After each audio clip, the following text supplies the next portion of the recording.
I'm gonna check the broadcast just to make sure we're live on Twitter. Because remember, I have a backdoor on Twitter, so I should see it Mm-hmm. on my notifications.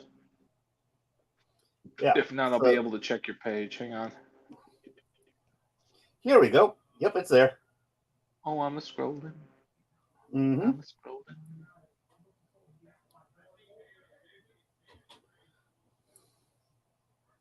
Yo, there it is. Mm-hmm. So I'm just going to say we're live, and I'm going to put a link to that. And I have no clue if anybody's going to pay attention to that, but it's like, why not see? I'll send it to the Star Wars group chat, and we can. Uh, Cool. I need to get back to your PFP. But yeah, we are live. How you doing, y'all? If anybody can still hear me. Yeah, I can hear you. I was just Okay. putting out my we're live announcement. So yeah, we are back for our absolutely a fun discussions of Mandalorian season 3. Yay! And spoiler alert, unlike much of Star Wars Twitter, we actually didn't mind this episode as much as a lot of people seem to. Yeah, it was a surprise. Like if we're getting on the subject of talking about it. Yeah, I mean, just in general. Now, the other fun thing, which has nothing to do with this stream, is I watched Super Mario Brothers, and it was awesome. Just finished that. Just did that today. Yeah, I didn't know if that was going to be any good or not. I'm glad it was. Oh, it was great. Yeah, I got to see it in 3D, and yeah, I highly recommend it. Super Mario Bros. By the way, how was Charlie Day as Luigi? Oh, he was good. Because he, he normally when I see Charlie Day, he's like he's eating out of the garbage or something. he played a very scared Luigi, which was perfect because that's how like Luigi is with like Luigi's Mansion and all that stuff. I think he got it spot on. So he was in character. That Yep. it's funny. They took a couple people have done this before, but they take a clip from Always Sunny in Philadelphia, Mm-hmm. and it's like they have this chick that's following him in the episode, but they put his princess Daisy in there, and he's like, you been following me? She's like, yes. Did you see me eat that hot pocket out of the garbage? Yes. Any thoughts on that? No. Oh, I like you. And it's like they have this chick that's following him. So and Nathan Stein not so wet rant when. Nazo rant went. Oh, he's talking about my Oh, he's talking about my rant on Twitter about some of the current titles that Disney that's is a, yeah, plagiarizing, and I yeah, can't think of a nicer word than that. yep, stealing. No, you have honestly, if you want to see me rant, dude, go back to Net's stream for episode 3. Uh, you, I was, I mean, like that might just be a tame rant, but if you like, I don't get like angry if that makes sense. Like I don't. Mm-hmm. My anger is always kind of like a silent fury, if that makes sense. Like The amusing thing is that I don't think I've really gone off on an angry rant on these streams, but that's largely because I've always they've angered me quite a while ago, and at this point I'm more in the well, you guys are being stupid again, aren't you? Headspace. It's kind of okay, yeah, like what? no, I'm trying to think of like if you were a character in Always, because you got me thinking about Always Sunny in Philadelphia. If you were a character in Always Sunny in Philadelphia, you'd probably be Dennis in that regard. I've got no clue. I don't really know any of the characters. That's a show I think you should watch because it's just These are like the worst type of degenerate people possible. There's a reason. There's a reason I tried to dissuade Padawan from watching the show. I've seen Well, a told few them. clips. The clips are funny, but I don't know enough to know like who Dennis is. So let the hate flow Well, through you. I sent 5 clips of what happens when they all go see a psychiatrist or psychologist Mhm. or therapist, and the therapists just seem baffled by the types of people they are. Yeah. Let's see. What would they be clips that I'd be able to play on YouTube? Or Probably like you can watch them on YouTube, but oh no, I meant like screen share. oh, I don't know about that. Okay. One option I can think of is if I can figure out how to get it to work on Discord for my screen share, because I've got my movies and TV app hooked up to that Oh no, to my PC to my new I, PC. I meant like So copyright, like copyrightism stuff is what I was referring to. you'd probably hit some sort of copyrightism without even realizing it. Though these are older episodes, so I'm not sure they'd really care. Yeah. I'm not going to worry about it right now. Yeah. But yeah. So yeah. All right. General thoughts on the episode. Well, my general thoughts on the episode was that it was actually seeing another world in the Disney Star Wars universe was interesting. Instead of them rehashing things or just touching down, they actually showed us a world. They showed us street level stuff. That was kind of refreshing to see instead of just getting to the action or being on Tatooine again or wherever. Yeah. They actually showed us something new, which I kind of liked. So Yeah, no, there's it that. was new. My problem with it is that I'll get into it later, but it's a society that I don't think will last long. Oh yeah, but I'm not saying anything about whether that's going to work. Yeah, no, I mean, it was kind of new as far just as like take a look at the fact that they couldn't bring themselves to deactivate the droids because they had already conditioned their people to not know how to work. yeah, that's a society that's going in the crapper. Yeah. Oh, we And got more hey, comments here. Miriam, how's it going? Yeah, she's in here too. Yeah. Hey, Miriam. Anyway, so And yeah, much like the episode we differed from most other people. Like most people either absolutely loved it or a majority seemed to absolutely hate it. I just thought this is okay. This is like an average episode of The Mandalorian. yeah, and honestly, when I saw that Lizzo was going to be a guest starring in it, I was honestly going, "What the hell am I about to watch?" And it really wasn't that I bad. have before this episode, I had zero clue who the hell Lizzo is. Oh God, the main thing that I knew about her was that is that she's a extremely overweight singer. That's mainly what I knew about her. Yeah, but to be fair, like I don't keep up with pop culture, so I had zero clue who she was. Oh, I I don't didn't. keep up with that so much. It's just that I'm kind of on Twitter a lot, and I saw plenty of stuff about that a few months ago. Oh yeah. I'm just saying, like I had zero clue who she was until I watched this episode. That's how out of the loop I am with like modern trends, if that makes Yeah. sense. Yep. But at least you knew who Jack Black was. Yes, I did know who Jack Black was, and when I saw him in there, I was like, okay, what the hell is he doing here? Yeah, Star Wars is not where I would expect to see Jack Black. Jack Yeah, Black and is Bowser. it's not unwelcome in my opinion. It's just kind of strange. Yeah, it again. I was like, what am I going to be seeing? And I think he did a decent job for the role that he was given. So, Well, it's not like he took over the entire episode. He was just in there a bit in the beginning and then in there a bit at the end. yeah, he didn't dominate everything like I thought he might. Oh, and I see that there's 2 people watching over on Twitter. So hello over there. I wish I could forget who Jack Black was.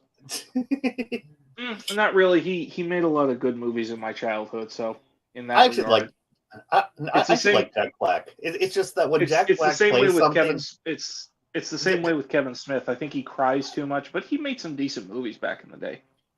Jack Black, but he's one of those actors that Jack Black always plays Jack Black. If that makes Oh sense. yeah, that's right. Miriam and I were actually talking about the concept of Jack Black in Star Wars like last year, Oh God.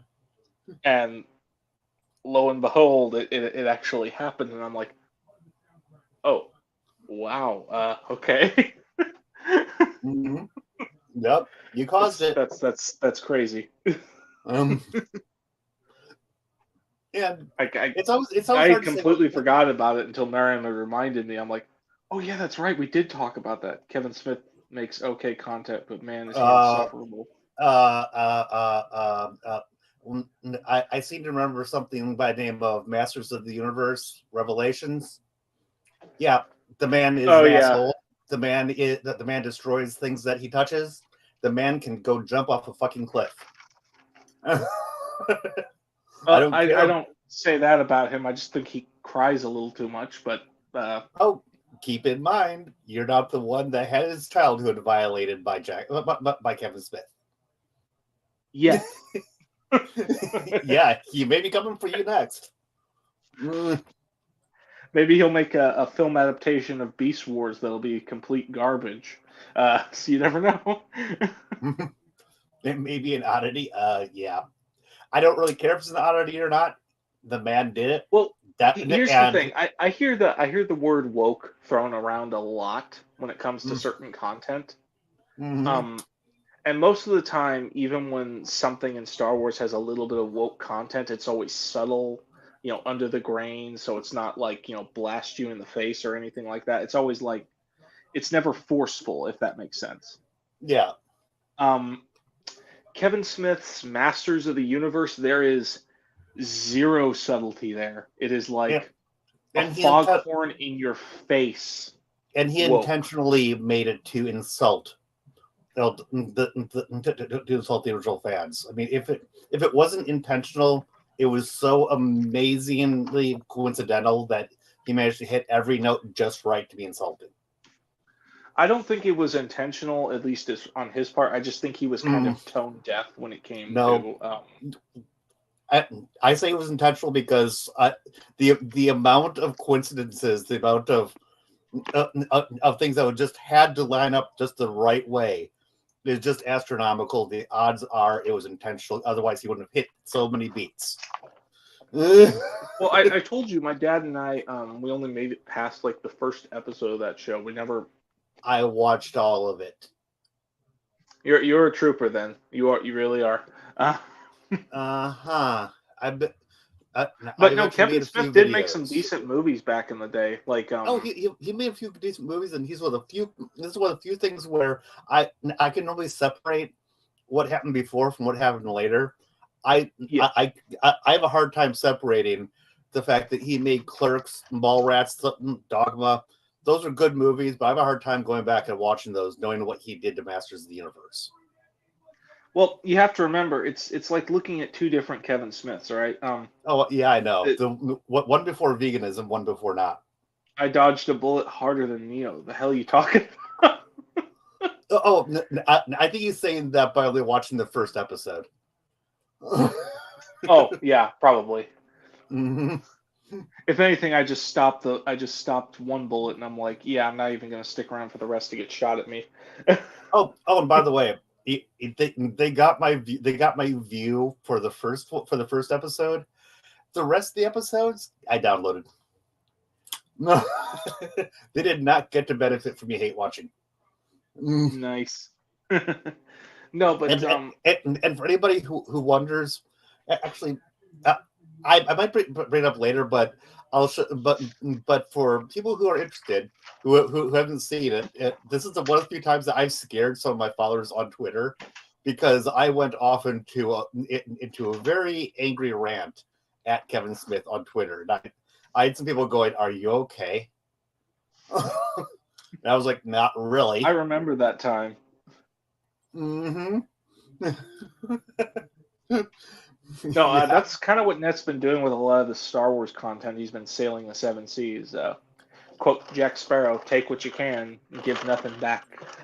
How exactly do you think I have this right here? Oh yeah. God, I was gonna say something, but I completely lost my train of thought after I read Nathan's comment. Yeah, but yeah, I actually do not have Disney Plus anymore. Oh, I remember what I was gonna say. I remember now. So applauding right now. Nice. No, my thought was you have to remember that there's two different Kevin Smiths. Um, Net. There's the Kevin Smith that used to eat burgers, so he had meat. Yep, Actual. that's what I said. Before veganism and after veganism. Yeah, so you have to remember it's two different individuals. Before veganism, Kevin Smith, his mind was like his writing skill and his mind was focused and important. Then after his daughter turned him vegan and he lost all that weight, it's like his brain turned to mush. Yeah. Because I don't even remember him being that emotional back in the day. Yeah, me neither.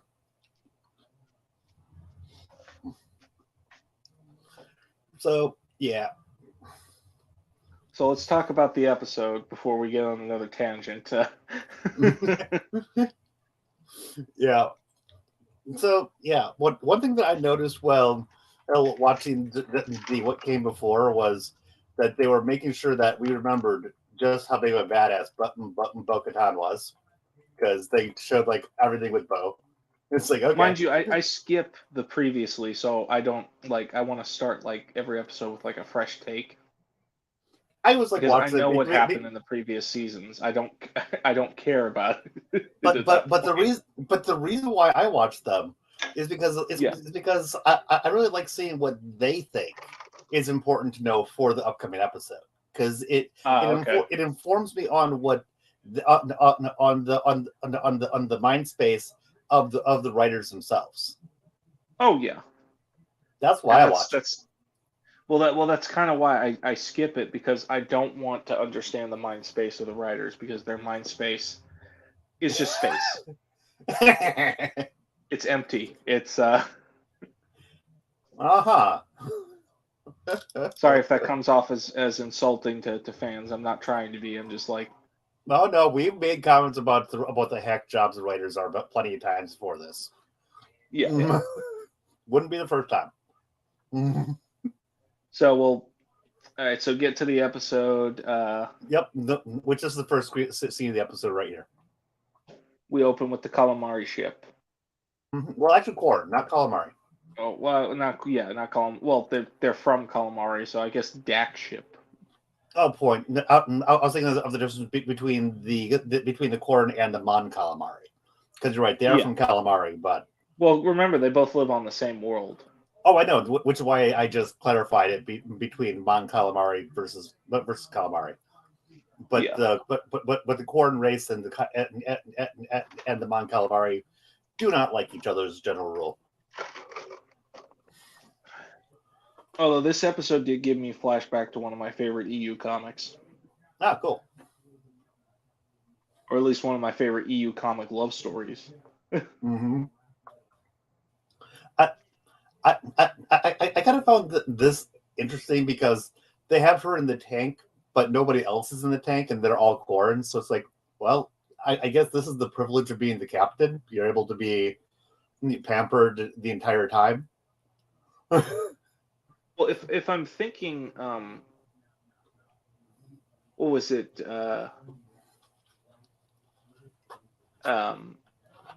New Jedi Order. Mm-hmm. Apparently, when Akbar was, it could just be an age thing or like a need thing, because she's the captain. She kind of has to be in glass because like from what I've understand of these races, like they dry out faster, or that Well, they yes. dry out depending on the temperature of the planet they're on, and they kind of need the water to sustain them. So it Yeah, could be but because she's the captain, she has a lot more responsibilities. She has to make yeah, sure everything's maintained. She gets to be in a tank for the that is stress. that's kind of literally what I was saying. That she that power had that rank hath rank hath its privileges. Oh yeah, yeah. That's mostly what my comment was about, because we see that she Okay. doesn't need. No, we see that she doesn't need to stay in it because right here they have her go back to not being in it. So it's just I think that's because it's kind of hard to talk to people underwater. well, yes, but it still points out that it's not necessary. It's more of a. It's more likely a comfort thing. So we get to see the big ass Imperial Star Cruiser or whichever class that is, which, to my understanding, From was Moff Gideon's. Yeah, from season 2. Mm-hmm. And she's like, you can tell with the captain, she's just trying to like get through as fast as she can. Like, we'll pay you off for your services. We didn't realize that there was an Imperial warlord to pay tribute to here. Long live Yep. the Empire. She's saying everything she needs to do to get through the checkpoint. Yeah.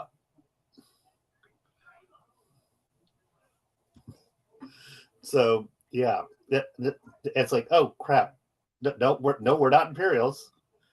And now, something that I would mention is that this does kind of line up with the with the Beskar that they had in the ship in the Prison Break ship, because if the Mandalorians save Moff Gideon, that could explain why they now have his ship. So there's that. It makes you wonder if maybe Axe Wolves' mercenaries were hired by the Imperials to recover Gideon. Yep, that's kind of what I'm saying. That's an interesting thought. That's something I didn't think about. My alternative was this. I had a fan theory that maybe Gideon, because he had already developed the Dark Troopers, that he developed Beskar armored Dark Troopers. Yeah, which I think you mentioned last episode too. Yeah. See, if Nathan Stein wanted to understand their mind, he'd try crack.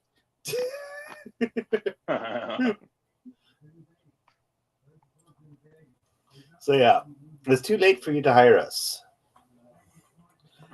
I've seen people been hired. Yeah, and honestly, I don't really mind any of this because mercenaries do what mercenaries do. Yeah. And they're at least trying to do this peacefully instead of coming in, smashing, grabbing, taking. They really didn't have to. You know what I mean? Yeah, no, they're like, give us Prince what's his face, or we'll blow your ship up. Or we'll come in and force you to take it, because they can't blow the Yeah. ship up because they can't blow because they're here for him. But they're going to do a forcible bounty otherwise. Yeah, but do you really want us to do a forcible extraction? Your ship isn't going to survive that. Yeah. As a matter of fact, we'll make sure it doesn't, because we'll blow it up on the way out. Sounds like Tor Vizsla. Yeah, Tor Vizsla is very mercenary. Mm-hmm. Although Tor Vizsla might just blow up the ship, regardless of whether he might get slaves from it or something. Yep. So yeah, I don't have a ton to say here, other than I watched. Other than I did watch a stream with somebody else who hated this episode, and they were complaining about how about this this union between the Court and the Mon Calamari, because they hate each other. Well, the races hate each other, and I'm just going, have you ever heard of Romeo and Juliet? That's something I heard about a lot, but anybody who has complaints about this being here, this type of thing was already in the expanded universe. Yeah, and just the Romeo and Juliet trope it's a thing for a reason, because it does happen. And they think it's done. Fair point. Yeah. Well, the difference between the general Romeo and Juliet trope is that before it's usually like two royals that are supposed to hate each other, love each other. This is like a royal falling in love with a lowly captain from someone. Well, there's that too, but the Romeo and Juliet trope also goes for West Side Story, which is between True gangs. enough. It's not about royals. It's just about between two warring houses. That's really all the trope is. Oh yeah, Miriam wanted to bring up the fun fact that the Moncala was Tom Holland's younger brother. Interesting. I had no idea. So that's a thing. But no, this really reminded me of the ones from the Rogue Squadron comic, which was Nirin Vakil, the male Quarren, and then the female Mon Calamari Ibtisam, and how they kind of went from like rivals in Rogue Squadron to being friends to actually falling in love. So, okay, that's cool. I was like, oh, this is beautiful. I remember this reminds me of that romance that sadly ended in tragedy because Ibtisam died. Yeah. And like I said, other people who hate the overall episode apparently hated this as part of their overall hate for the episode. And I'm just like, I think their problem with it was that they didn't think it was very well acted. That's the biggest complaint that I've seen, that the acting wasn't great. And I'm like, yeah, I get that. I didn't particularly have a problem with the romance in general. But may I say that I understand if it's like an acting thing. Yeah, I get that. Well, this is going to be one of those negative on Disney things overall. I've gotten used to bad acting when watching Disney Star Wars, so it doesn't really hit me anymore. Yeah. To be fair, the sequels had some occasionally off performances, but you know. Mm-hmm. So yeah, and it's like poorly acted. Okay, par for the course.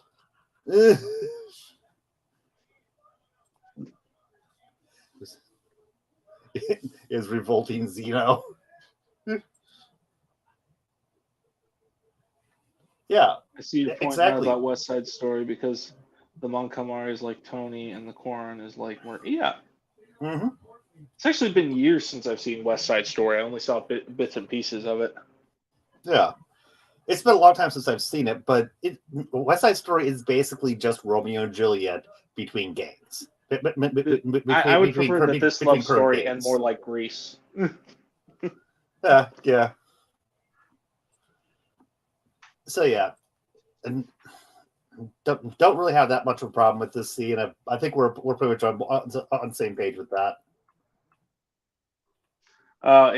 He's Nathan in the comments is just saying humanity first, filthy Xenos. Yep. But bro, what about Twi'leks? I like Twi'leks. What about Togruta? What about Pantorans? Which is just humans with blue skins and or Chiss for that matter. Mm-hmm. And then they kind of go kissy face. Yeah. Well, to be fair, she touches his face with her tentacles, so I know, that's what I'm saying. Twi'leks are the exception. Dude, Nathan Stein, look up Rio Chuchi from TCW. She's like the blue skinned anime girl. So apparently, just creep him out. Just creep me. Oh, bro, you're missing out. Would she give you them red eyes? Mm-hmm. Okay, and now we're coming to the part where when we were in the group chat, you may have said, "I'm 8 minutes in," and I just went, "Really?" Another circular dome city. Yeah, circular domes. My dad and I were looking at this. I'm like, oh, good, we've reached the Disneyland of Star Wars, minus all the fun rides and attractions. Yep. Oh yeah, and this is an independent world, but I'm not sure how independent this world really is. Well, they're independent, but they're also still in the jurisdiction of the Republic. It's like how the Republic Yeah. had independent systems back in the day. Yep. Which is kind of what I'm saying. It doesn't really seem all that independent. No, it's one of those like because it's an independent system, like it can ask for aid from the New Republic if something goes wrong, but so they won't independent. get to it right away because they're not a member. Yep. And they're so independent that they're not allowed to have weapons in the city with their constables.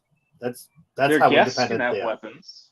Oh, I Their know, guests can have weapons. but I'm saying that the people in charge of the planet are so in charge that they have to follow the rules that they did not make to keep guns out of the hands of the constables. Very, very independent. Yeah, that's not very independent. Well, here's the thing. There is a loophole around the rule. Thankfully, the private military that they hired is Mandalorian. So even if they don't have blasters, they're still a threat and to be reckoned with. So yeah, except that since they're actually hired, they're not allowed within city limits, which is why they had to go for these two. They couldn't ask Axwos to come in to do it. They covered that. Well, they could have if they fired him, asked him to do the job, and paid him, and then rehired him. Oh God! I literally just defeated the purpose of the episode. But if they paid him, they probably wouldn't be able to, because that would have been them hiring him to come do it. They specifically did not pay either of these. It was an exchange of favors. Yeah. And if you think that Axe Wolves would have done it for an exchange of favors like that, I don't think that would have happened. Yeah, you're lucky. So, in other words, you're lucky you found two suckers who at just the right time to do it for an exchange of favor. Yep, and at just the right time too. I noticed there was one good thing that came out of it though. He's like, we're willing to acknowledge the sovereignty of Mandalore. Oh yeah, and isn't it great that they had just the right person coming that a freebie like that would actually be worth something to them? Well, here's about this. If you say something like that, it means Mandalore technically applies as an independent system. Oh no! I actually get that, but what I'm trying to say is that it doesn't cost this nobility anything to actually do that recognizing. So, yeah. So isn't it convenient that the people that came are the people that would also be interested in that really easy declaration? Small universe. Yes. But now here's the thing that had me going, really? It was the fact that Bo-Katan's ship was able to be taken over for a flight path in by the docking authority. This makes sense for regular ships. It actually does, because okay, this stuff would be put into the computer systems. That there's a lot of spaceports that might not trust you to be coming in on your own, and okay, that could be in there. You think that Bo-Katan is going to have that stuff not burned out of her ship? The only way that this is even feasible is for her ship is for them to have actually just hacked her ship on the fly. Well, yeah. Honestly, I get it if it's a planetary government. No, but how would they have the channel into her ship to do that? I don't know. Yeah, because in the general made ships, it makes sense because that stuff would have been put into their packages. But Bo-Katan's ship is custom for her, and anybody that's as paranoid as someone like Bo is going to be it's going to be saying, "We're not letting that software stay in my ship. That's gone." Yeah, you think she would? Like, I'm pretty sure Din would have torn his out. So Yeah. So hell, his Razor Crest wasn't even registered with the New Republic. So the idea that there was even the channels for this to work is like, what? No, just no. Which again, I didn't really understand why Din wasn't registered with the New Republic, especially since he's a bounty hunter. You think that's well, here's the thing. Din, back when he was doing the whole bounty hunter thing, you'd think he'd want to be registered because then people would think, oh yeah, he's a lone bounty hunter. No, I would not think that you'd want that because when you're bounty hunting, you don't necessarily want to be telling your target who you are. It worked for Boba Fett. Yeah, but that doesn't mean that that's what he'd want to do. So, yeah. True enough, I guess. Okay. So, and as you can see, she is not amused about them having taken control of the ship. But then she's just like, I guess we're going for a ride. It's like, really? That's all you have to say about this? The two of you are being hijacked. There was a moment that made me laugh after she says, I guess we're going for a ride. Grogu goes, ah! Yeah. Yep. Yeah. Oh, and there's your dad. Oop. Here you go. Hey, Nat. Hey. How you doing? Sorry, I'm late. I just got off work. Oh, no worries at all. How you feeling, Dad? A little better. My voice is a little weird, but I'm feeling a little better. That's good. Yeah. Mandalorian with the blaster. God help us. Yeah. So how'd you like the new couple? Romeo and Juliet. It's fine. Honestly, they actually look good as a couple. Actually, yeah, it didn't bother me. Like I was explaining, not so. It's just Romeo and Juliet in space. Yay!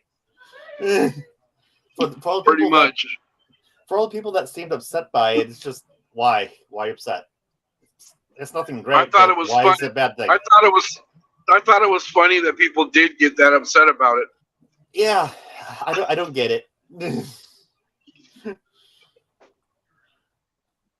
So yeah, everybody needs somebody. Yep. So I was just bitching about the fact that Bo-Katan has allowed software into her ship's computer system that lets a foreign party take control of her ship. Doesn't seem smart. No, I mean, imagine if you got the codes to do that, and in the middle of battle, just overrode, just took control. You love Jesus. I mean, wouldn't that be great? Yeah. They never really I'm pretty sure any logical Mandalorian would have ripped that system out of their computer. Yeah. So And yeah, Bo really should have pulled it out by now. Yeah. Makes you wonder where it was manufactured and what technology was used and what kind of embedded code. Yep. So now they land. They get into the tube, and they ask the tube to bring them someplace, and they say, "Screw you! You're going to where we want to go. Where we want you to go," and everyone's okay with this. I like what Din says. Do you think we're gonna have to blast our way out? Yeah, I mean, I mean, that's the most extreme reaction they get, and it's like, really? Would it seem likely they'd have to blast their way out because you're like, something's taking us against our will. We're going to have to blast our way out. Yeah, I mean, they were landed against their will. Now they're being taken someplace that they don't necessarily want to go against their will. Doesn't this seem a great setup? Yeah, you'd end up you wouldn't expect ending up with the large, happy bearded face of Jack Black was staring at you down. No, that's not exactly what I would have expected. Hello, my friends.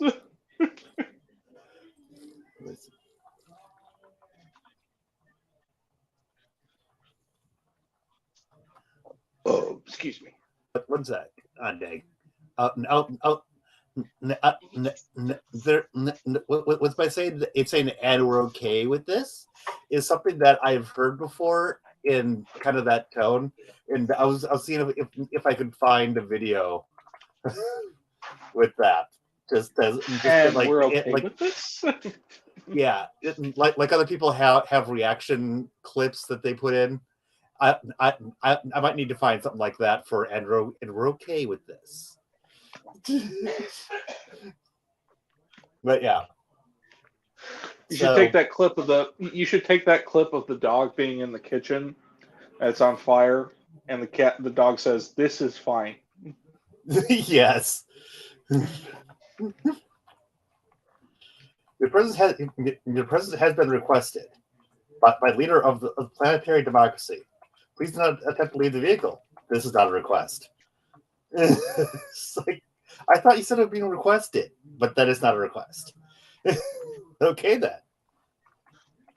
Oh, also, to go with what Natso was mentioning earlier, this planet is set up as a direct democracy. Okay. Politic time.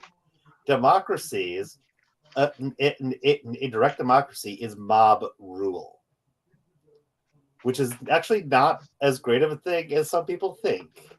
There's a reason why we live in a representative republic, not a democracy. It is democracy is the tyranny of the majority. So yeah, that just goes closer and closer to say communism. Communism does not work. Nope. And that's kind of where they're going with all this stuff, because they talk about being able to focus on just the arts and the things that they want, not having to worry about daily work. Yeah, let me rephrase that. Communism does work if you take out the individual. Yeah. If you remove individuality, then communism works. Yep, pretty much. So, pretty much what capitalism is. But mm-hmm. Yeah. So yeah, they get fascism here or imperialism, depending on how you look at it. Yeah. All depends on how you want to look at this stuff.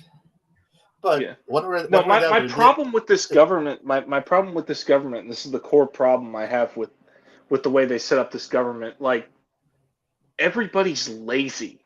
Nobody's like, the only people that are actually working in these societies is the people maintaining the cameras. Yeah. And the droid functions. Mm-hmm. Those are the only people that are actually doing a job. And it would be very easy for one or more of those people to get greedy and corrupt and take over society from that control room. Yep. Very easy. There's definitely that, and also the thing that I was referring to before, the majority of the society is dependent on the droids. So. Yeah, especially with what I was saying before about how the direct democracy is the tyranny of the majority.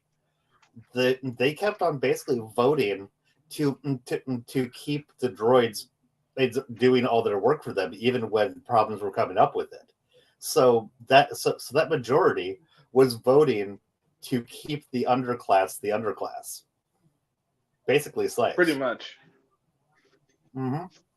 And when it comes to the underclassmen, as long as you keep them fat and happy, it's like you guys ever seen the movie Wall-E?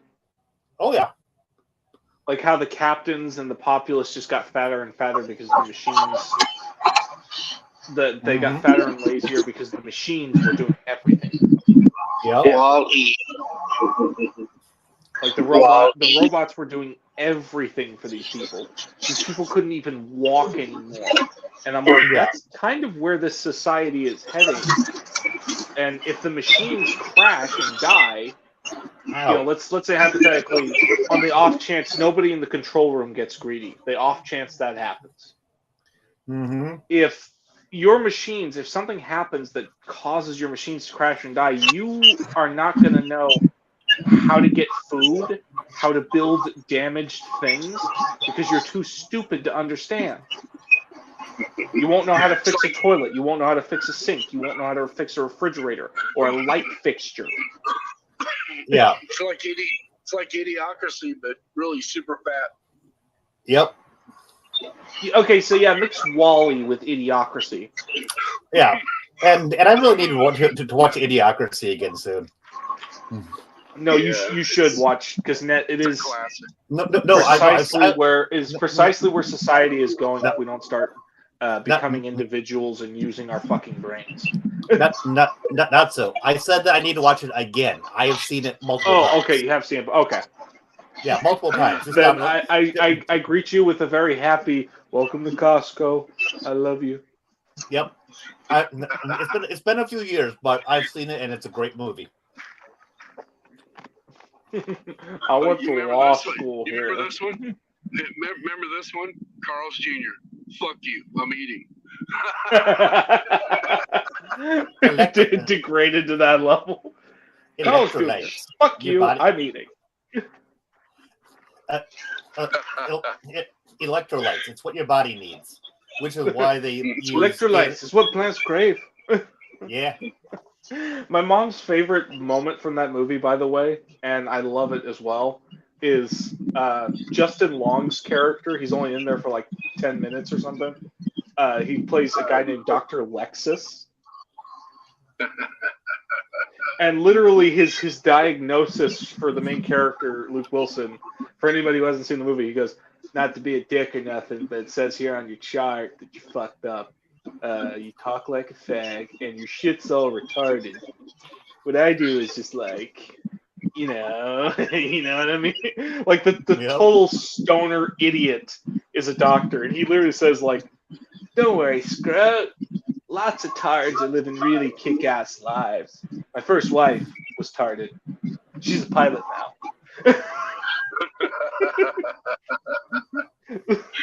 I'm like, this is what society is heading towards if we're not careful there. But yeah, I have no, like this society is not good. Like if it relies fully on machines, it's not going to last very long. Yeah. There will be major changes to the government, or they'll all die of starvation. Yep. Corporations will control everything. That's what actually happens on the Outer Rim.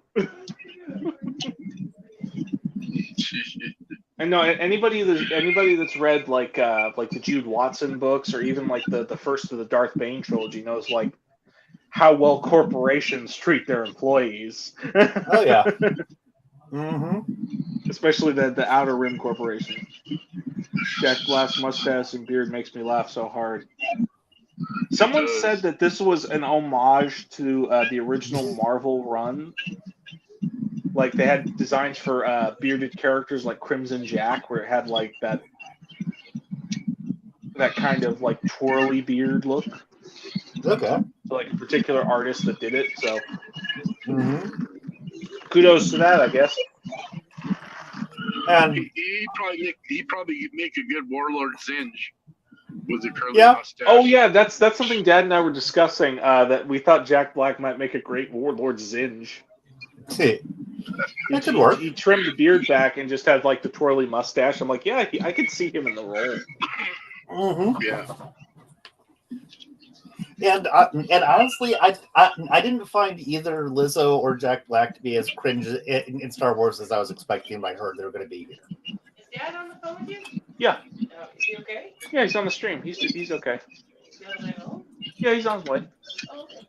Sorry, that was my mom asking if Dad was on his way. Yep, we know. Yep, he's fine. We hear him. I'm Dad rolling. says he's fine.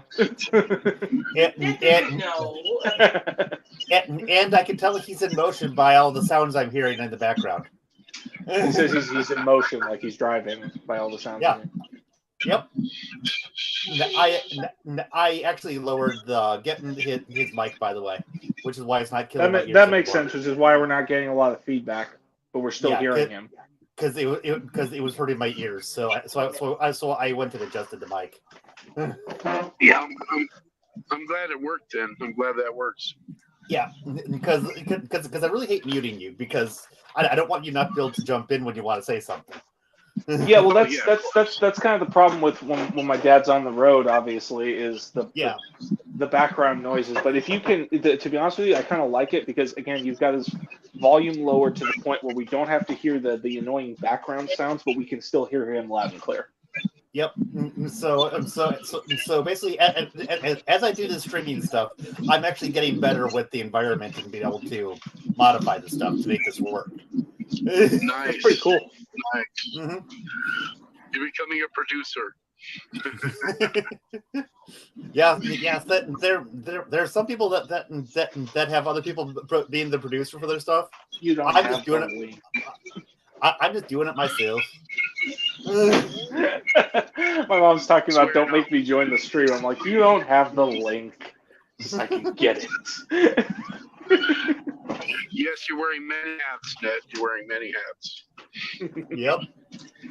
Ned is the stream master today. Oh yeah. Nice. No, but yeah, I didn't think their characters were that bad. I just thought they were kind of like average characters. Like there's nothing really revolutionary or great or even that terrible or annoying. They're just there. The one thing that I was wondering about Jack Black's character, and I'm not going to be able to call them by their actual names. I'm just going to call them Lizzo and Jack Black.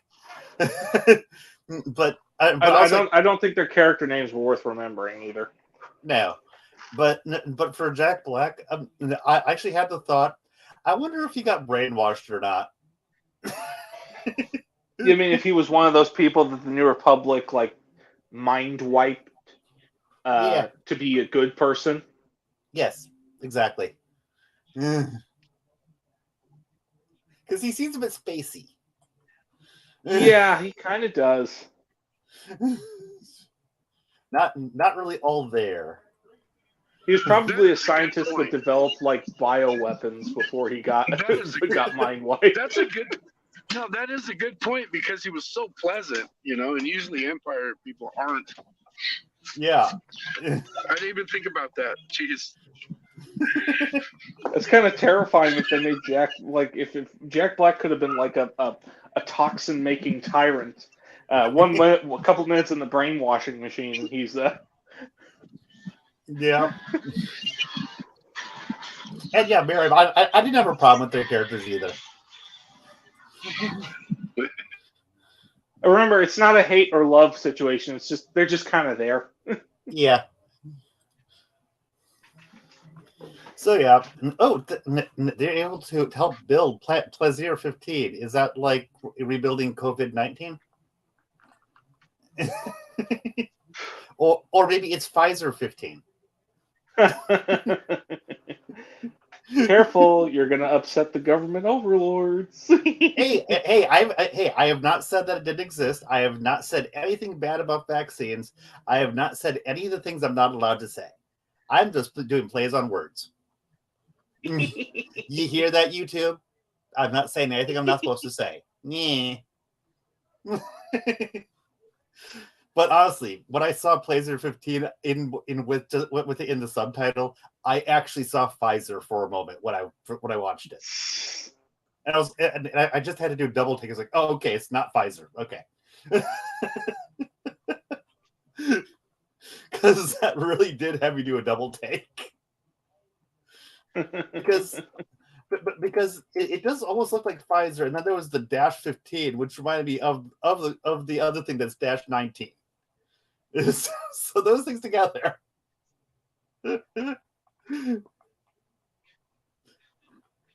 Oh yeah. They rebuilt this planet, and then he and his lovely wife got elected to be the leaders by the direct democracy, which also makes you wonder just how actually democratic that direct democracy was, or if they Makes you wonder if they were told to vote for this monarch, or bad things would happen. Oh yeah, or if there were, dare I say it, someone fortifying the election. Again, coming close to things I shouldn't be saying, but yeah. Now, keep in mind, I am only talking about fortifying the Star Wars election, not on Pfizer 15. I am not referring to things that may or may not have possibly happened in the real world.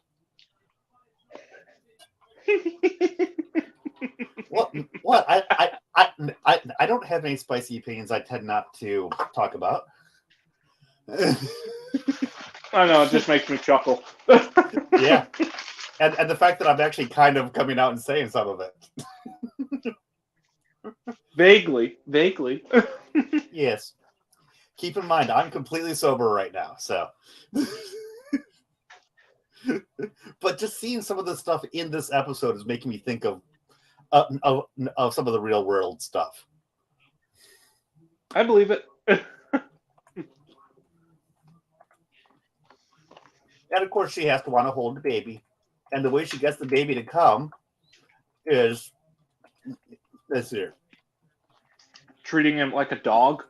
Here, I got some food. And what does Grogu do whenever food's offered? I want. Oh, well, she's lucky he came to her instead of just yanking it with the Force. Really is, actually, because I think he could have easily just like taken it from her, but I think he liked her. Yeah, I know, but I mean, there's no way she could have known that. Yeah, that's a detail I noticed. That you see the guard in the background. He's got like refurbished stormtrooper armor. Yep.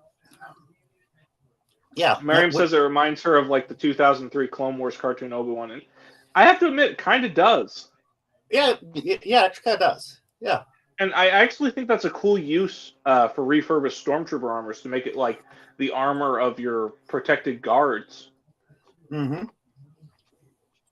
And I mean, if you're a monarch, your guards should at least have weapons. Yeah, even if they're not projectile. Well, here's the thing. You don't even have to give them guns. Just give them stunners. Yeah. One wonders if they're allowed that. Well, stunners are non-lethal weapons, so you can. No, I know, use but them. but I'm just wondering, with just how much oversight they have, they told that they can't use this, that, or this or that. That's really stupid. If you can't at least have a damn stunner. Oh, I would agree, but the entire thing seems stupid. Yeah. So when the entire thing already seems stupid, I don't tend to give passes on, well, that seems stupid, so it's not going to be the case, because I'm like, well, this other thing's stupid, and it is the case. So That if you're going to do a live Ahsoka reaction, you should do it during this stream. Hey, I might. Just for the hell of it. Well, the reason why I might not is because then the Ahsoka reaction would be a standalone video. Mm. You see what I'm saying? Still, I'd like to be there to talk with you about it afterwards. Oh yeah, and actually, as far as that goes, I'd be happy to get into. I still do in StreamYards, so I'd be happy to give you an invite link to it. Okay, well, the only reason I ask, and this is the only reason I ask about talking about it and everything, I'll keep quiet because I've seen the trailer a couple times, but I'll keep quiet while you're watching it so you can Mhm. absorb, and then we can discuss it afterward. Okay, so yeah, I'll do the reaction after we do this, Yeah. but it'll be a separate stream. But I'll send you the link for it. All right. Because it's not that I don't want anyone else on with me for it. It's just that I'd like it to be a standalone that I can refer people to. Oh yeah, I get it. Our charter forbids us from having a military. Because of my husband's imperial past. So our charter makes it so that we have to keep ourselves as open as the planet Navarro. Yeah, are you okay? Yeah. I thought I heard you coughing in the background. No, I'm good. Okay. Sounded like you were coughing in the background. But yeah, their charter does not allow them to have weapons because of her husband's imperial past. Yeah. Which again, to me, is kind of stupid. The way the New Republic in the expanded universe handled deserters was like,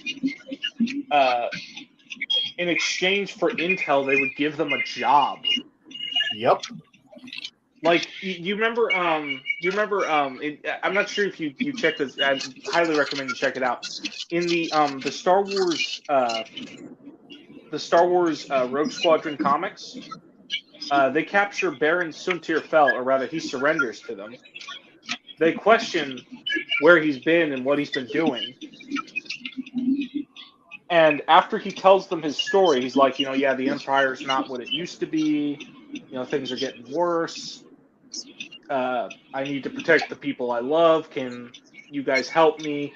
They give him a job on Rogue Squadron because he's that good of a pilot. I'm like, yeah, okay, you're putting his talent to use. Good for you. Yep. It makes me wonder what he did for the Empire that would want them to limit him like that. Well, it's not that they limit him.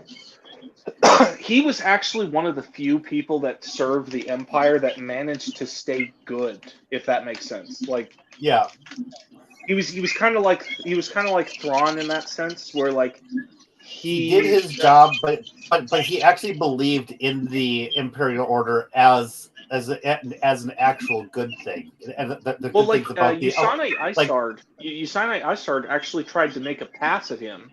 And he pushed her away. He's like, "Nah, I'm married. I'm happily married. Please go away." Mm-hmm. He was a good Imperial. Yeah, and his wife, for anyone who's interested, his wife happened to be Wedge Antilles' sister. Yep, I know. She had like an actress stage name, but it was hilarious. And there was always the worry that his sister had, basically. That like either he would kill her brother or her brother would kill him. So she always kind of had that worry when they were flying. Yeah. So fortunately, he ended up joining Rogue Squadron, so that worry went away. Yep. Of course, then he disappeared and joined the Empire of the Hand, but you can't always predict the future.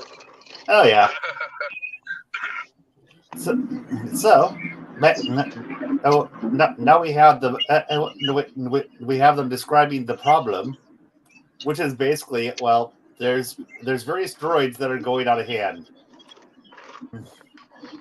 and I don't have that much to say about that, but yeah, like okay. So yeah, droids are going out of hand, and they need these people to do something about it. They'll acknowledge the sovereignty of Mandalore, and get them an audience with their Mandalorian security force. Mm-hmm. Two birds, one stone. And now we cut into Marty. I'm having trouble with the droids. Yep. And do you notice that nice big red easy button? It's like the Staples easy button. I know you made a joke about that before, but now it's literally in the show. Yeah. There's a huge red easy button literally in this episode. I think it was episode 3 that I talked about the easy button. There's a button for that. Now there literally is a button for that. Right there. Yeah. So yeah. It's a big red button. And Don't touch that button. It'll revert the droids back to their original programming. No. What do you guys think about my Doc Brown impersonation? Oh, but not bad. But now we don't want to spoil anything here. As far as we know, that big red button is just the failsafe for turning all those robots off, right? I thought that it was the revert back to original programming earlier, and I'm thinking to myself, why would you put that directly there in the episode where anybody could touch it?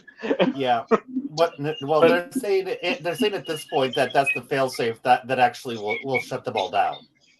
That's what they're saying at this point. Yeah, that's what they're saying at this point. Graham says, "Great Scott! Great Scott!" Yep. So yeah, and one thing that I do like is that is that they're talking about all the stuff from the Empire that they are taking in they're actually refurbishing it like they wanted, like Dr. Pershing wanted to do in episode 3. They're actually doing that. That's actually what they're doing. Yeah. So they'll give this part of the job to a random group of strangers who could at any point completely take over this independent society from this station, but a former Imperial who actually wants to use his cloning technology to help people, that's a problem. Apparently, yes. What the fuck is wrong with this New Republic? What the fuck is wrong with these people? They're retarded. That's one thing that I mentioned. That they'll be mentioning at the end when he talks about this corrupt New Republic. My reaction was, well, with the way that they set it up, yes, this New Republic is corrupt. Yeah. And people think that this isn't a problem.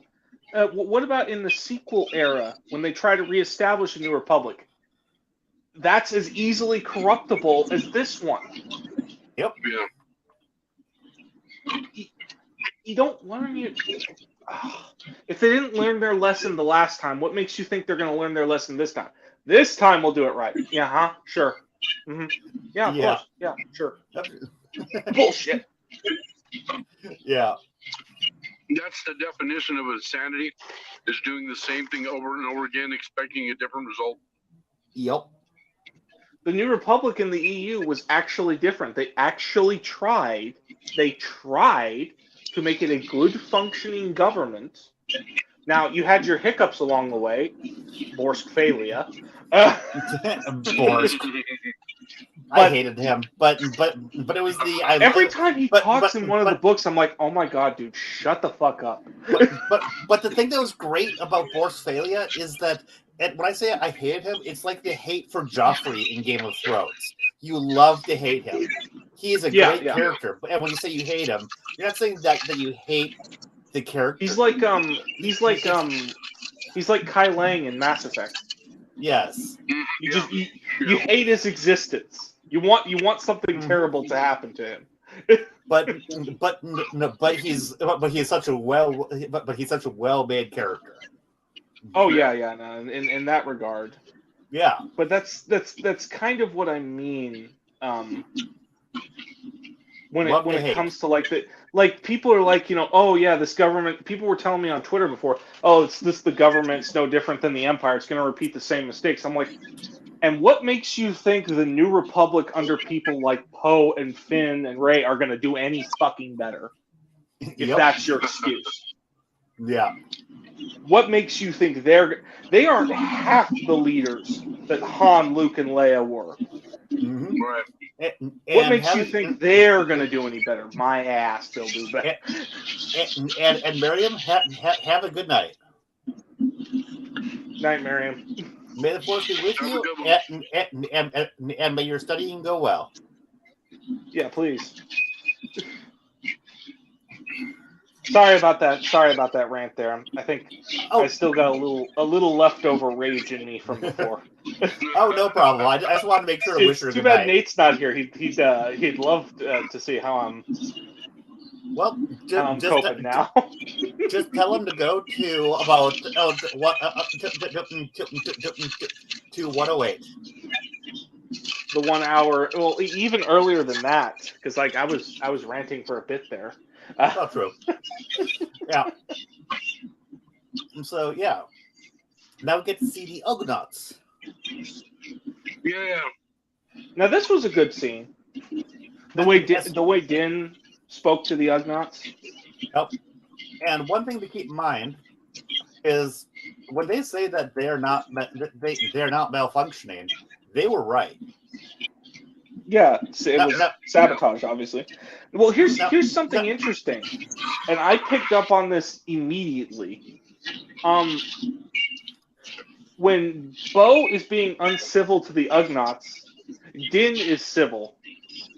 And when he reprimands Bo-Katan, he reprimands her in private and tells her, yeah, you can't talk to Ugnaughts that way. You have to talk to them a specific way.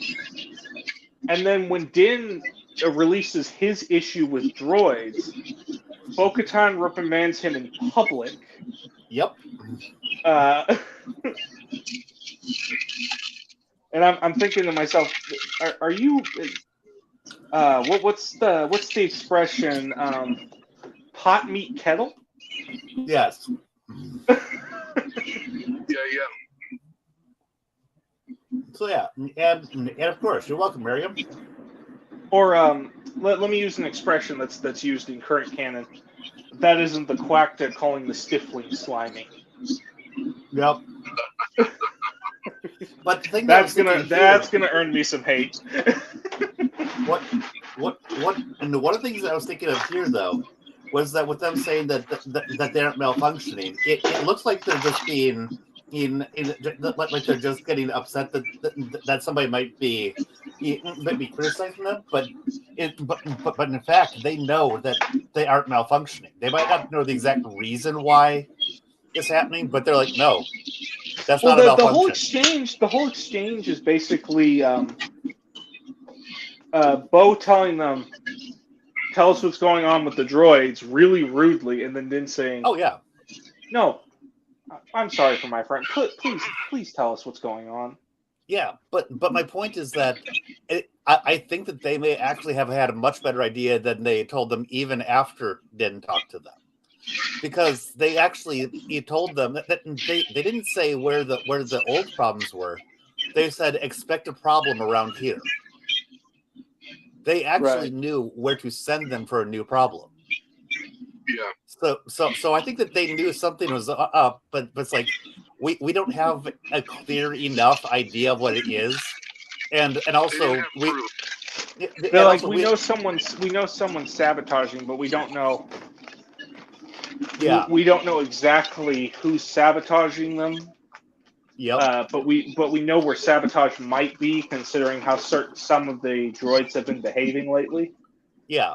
And so they actually knew more than they even told Din, but we're like, okay, we trust you enough to set you on the right trail. Nothing goes on without the Ugnaughts notice. But because here's the thing: if the Ugnaughts had told somebody else who would distrust them, what he told Din, wouldn't you just immediately start thinking, wait, are you causing it?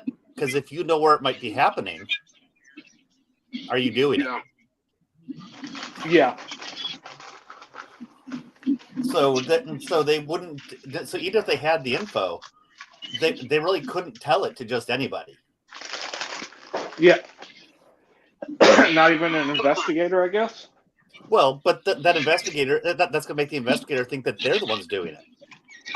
Yeah. but since Din got their trust, that they were willing to show what they had. Yeah. They were willing to share what details that they had. Yeah, they know their work. They know their work so well, and well, it's very quality possible so well that the that Ugnaughts had a hunch. yeah, that's exactly what I'm trying to say. Yeah, they Yeah, had a hunch. I think They had a I think they hunch had who was behind it, but they couldn't really tell that to the Mandalorian because they weren't sure. They wanted them to confirm their suspicions. Mm-hmm. But they had that technical data where they were it was a predictive data that they had because they're so good at what they do that it led them right to the right place. Yep. Because at first my thought was, well, isn't this a coincidence that they were able to send him to just the right place? But then I was thinking, going, that's not necessarily a coincidence. That might actually be a sign of good, a sign of good, dare I say it, writing. I noticed the Ugnaughts did it wisely. They said, "Look here, and you'll see what we mean." Yeah. Right. It wasn't like a point and click mystery. It was like we have our suspicions on who's behind this, but we can't confirm them. But you can. Yeah, and right here, when they hunt down and eliminate the malfunctioning droids, there are no such droids. And even after Din gets their trust, they keep saying there are no such droids, but you might want to look here. Right. Mm. There's not much of which we are not aware. I assure you, the droids are not malfunctioning. This is not the case. I've spoken. So yeah. And then they just say, here are the locations of the droids you seek. That doesn't pull back at all on what he already said. Of them not malfunctioning. It's like, okay, here's locations. And I thought that was pretty funny. That's a good way to kind of say wink, wink. Yeah, because we're not denying the reality that things are happening that shouldn't be happening, but they are not malfunctioning. Yeah, they're like we fix these droids up. That's our job. That's our duty. But we are aware of things happening. Yeah. By the way, I actually thought that the Roger robot was the one that was going to be malfunctioning instead of the battle droid. The one that was telling them, "Don't worry, go away. Don't worry, go away." I thought that the one that was trying to shoot him away. Yeah, you think the B1 would be the saboteur, but he's not. Yeah, so they actually did surprise me a little there. It's just so funny. I thought it was funny that they had that regular battle droid voice doing a non-battle droid thing.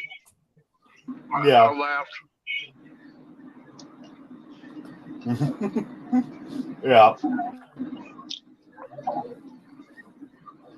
So yeah. And then Din just does this thing where he just does messing with the droids, just cause. And now this part is a little bit of a coincidence, because what if the correct battle droid had already walked by the time they got there? Well, here's the thing. I think more than one of those droids had. I think this is less of a coincidence and more of a likelihood. Like more than one of those battle droids was probably volatile, and so that's why Din was kicking them one at a time to see. Okay, it's not this one. A point. Yeah, it's like, okay, this one's fine. This one's fine. Oh, this one fought back. This must be one of them. Yeah, you're right. So it's not so much as finding the needle in the haystack, as it is finding the batch of needles that are in the haystack. Yeah. Once again, Din Djarin's way of finding out is better and more efficient. Yeah. Well, to be fair, I think that in private chat, Hunter says that droid voice is in TCW, Rebels, Battlefront. Yeah, it is. That kind of became the de facto droid voice after a while. Oh.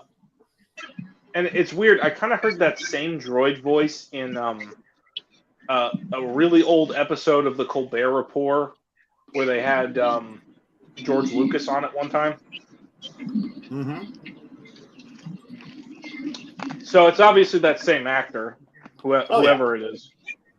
But I think that the point that was being made was that it was interesting hearing that voice saying like managerial stuff as opposed to battle stuff. Yep. You should have left them alone. I think they also had those droids. And I loathe saying the name of the show, but Star Wars Resistance. Probably. Because that show, well, the less I say about that show, the better. Oh, Matthew Wood. Yeah, no, that makes sense. The same guy who voiced General Grievous. Okay. He's got that kind of a voice. Oh, just to point something out, we're actually more than halfway through the episode, so we're actually going along at a pretty good pace. Yeah, I'm surprised. We're usually like, we're usually sidetracked for the 7th or 8th time by this point. Yep.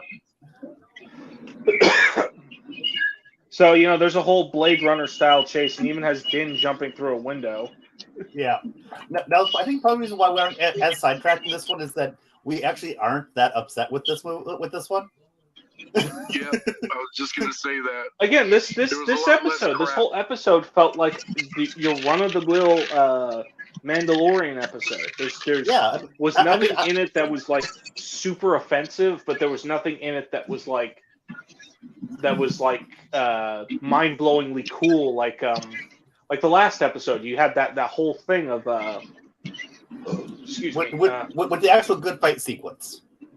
Yeah. Yeah. But you had that because we couldn't even do that stream fully because of because of the weather issues there. Yeah, but thankfully there's no tornado that's trying to take me away to the land of Oz this time. Well, I'm glad you're safe. Yeah. I'm glad I'm not contacting you from Munchkin Land. So. Well, as far as you know. Wait, hang on. Yeah, I can hear a couple of short guys singing about the Lollipop Guild over there. Oh yeah, I've made friends with them. So where'd you hide the Wicked Witch of the West? She's melted already. No, she's already. Wait, did she melt or did your house drop on her? No, the Wicked Witch of the West I melted. Oh yeah. The East. Okay, so her feet curled up already. Okay. Yeah. What'd you do with those slippers? Those are worth quite a bit of money, dude. Oh, I actually use them. Nice. I don't wear them all the time. I just put them on when I need to use their function, but I use them. It's a little bit of an odd fashion choice when I put them on, but it's worth it. Did you get the stripes? Your wife must be going. Your wife must be going. Yeah, honey, we're not going back to Kansas. Just send us back to Iowa.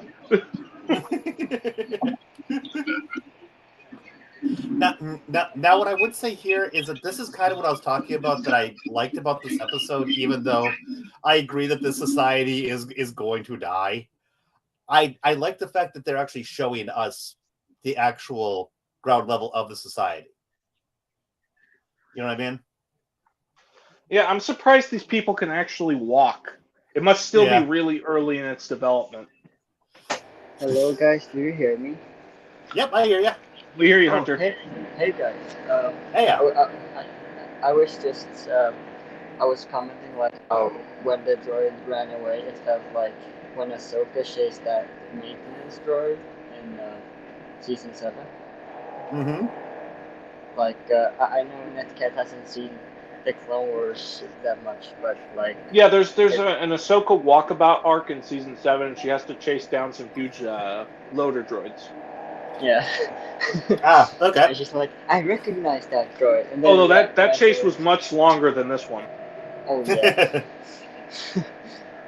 But I just want to say hello, guys, and I just wanted to ask, I'm like signing in now. So, what's your like overall opinion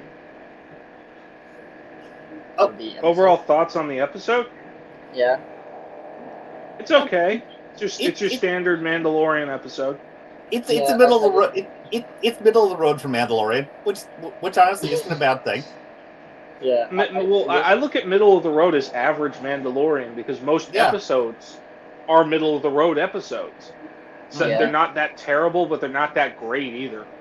Yeah, but and I think that this might be one of the few reviews out there for this episode that is taking a middle line approach because most of it is, oh, this is terrible, or yeah, most people... of Twitter hated this episode. Even some of the people in the chat that I know did not like, and it doesn't really have anything to do with like Lizzo or Jack Black, because I know some people were like going hard after Lizzo. Oh yeah. They called I didn't see any of it, but I know people that did see it, and they were like, yeah, she doesn't deserve this. And again, yeah, don't harass an actress for doing a job. Oh, hell no. Yeah. Now, if you're gonna toss shade solely at the writing and say, this wasn't that great. You guys can do better. Please do better. Actually, it maybe I don't know if you guys like the episode, but my favorite episode in The Mandalorian is when Mayfeld and Mando has to track down like the coordinates for Moff Gideon's back in cruiser. season 2. I know which one you're talking about. Yeah. Is that the one where they went into the Imperial base? Yeah. Oh my god, that was so much tism. I wanted to kill that episode. Did you hate that episode? Yes. Wait, what didn't you like about it? Just out of curiosity. There was... I'd have to rewatch it to tell you the exacts, but there was so many things that should not have worked. For example, the main thing that sticks out in my head is being able to just walk up to an Imperial computer, and all you have to do is prove you have a face, which is Mando taking his helmet off, and suddenly he gets access to whatever he needed in the system. That's not how computer security works. It's just not. Yeah, I see what you mean. Because all that he proved was he had a face. Yeah, and another episode, it should be like a code cylinder, like an ID transponder. That's how the Empire really works. Like your unit number 3E752973E8. Yeah. Like the one Echo uses in the Bad Batch. I think he usually has like a thing he like carries around and puts in the not the arm, but like the he has like the thing he puts in the R2 thingy you open doors with, or like. Yeah, that's called a computer spike. Yep. And so there was actually an episode in season 2 that I saw that Echo was hacking an Imperial ship with trying to recover data with a computer spike. So if you guys would like to know more about my issues with that episode, I would have to rewatch it, and I'd be willing to if you're actually that interested. It's just that one thing is the one thing that off the top of my head I can tell you, but it wasn't just that one item. What did you think of Bill Burr's acting in that moment, though? Like the character performance of Mayfeld. I liked his acting. I did not like the script he was given. That is another thing. I don't have the exacts, but I was very irritated with the exact things that they had him say. I get you.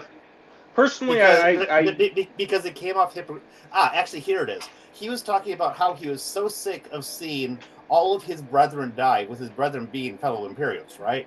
But yet, watch me as I blow up an entire base full of Imperials who would have been my brethren.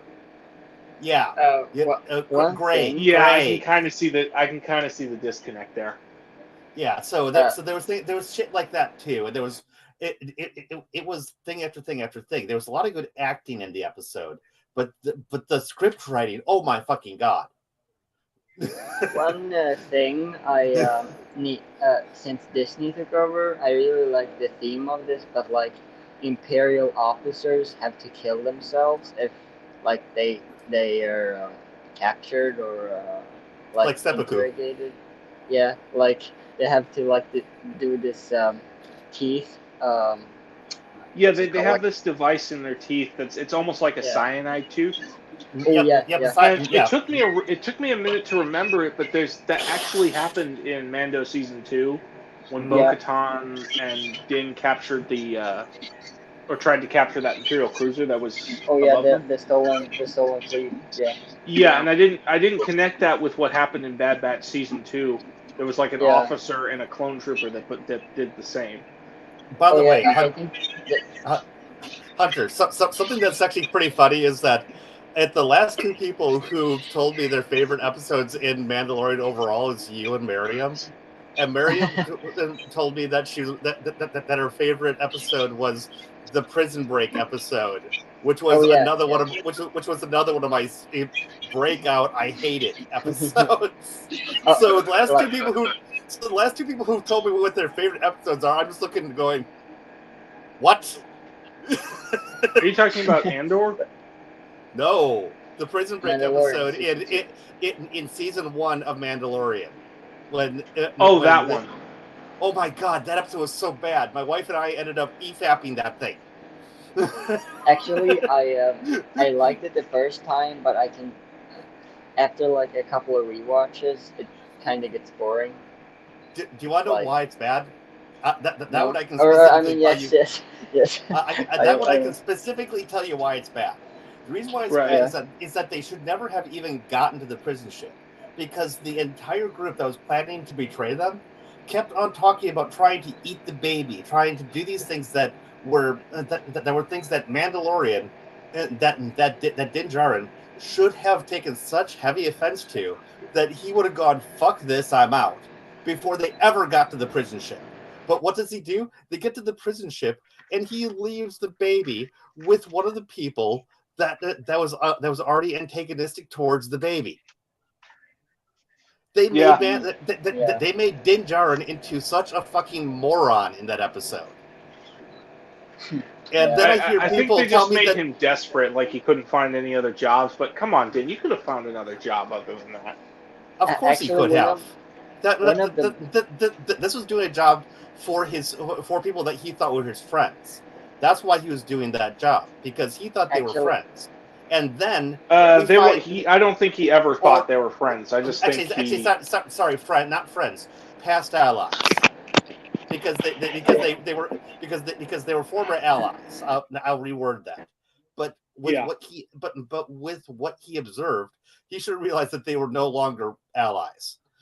So he should have gone, like I said, fuck this, I'm out. Mutual beneficial, or like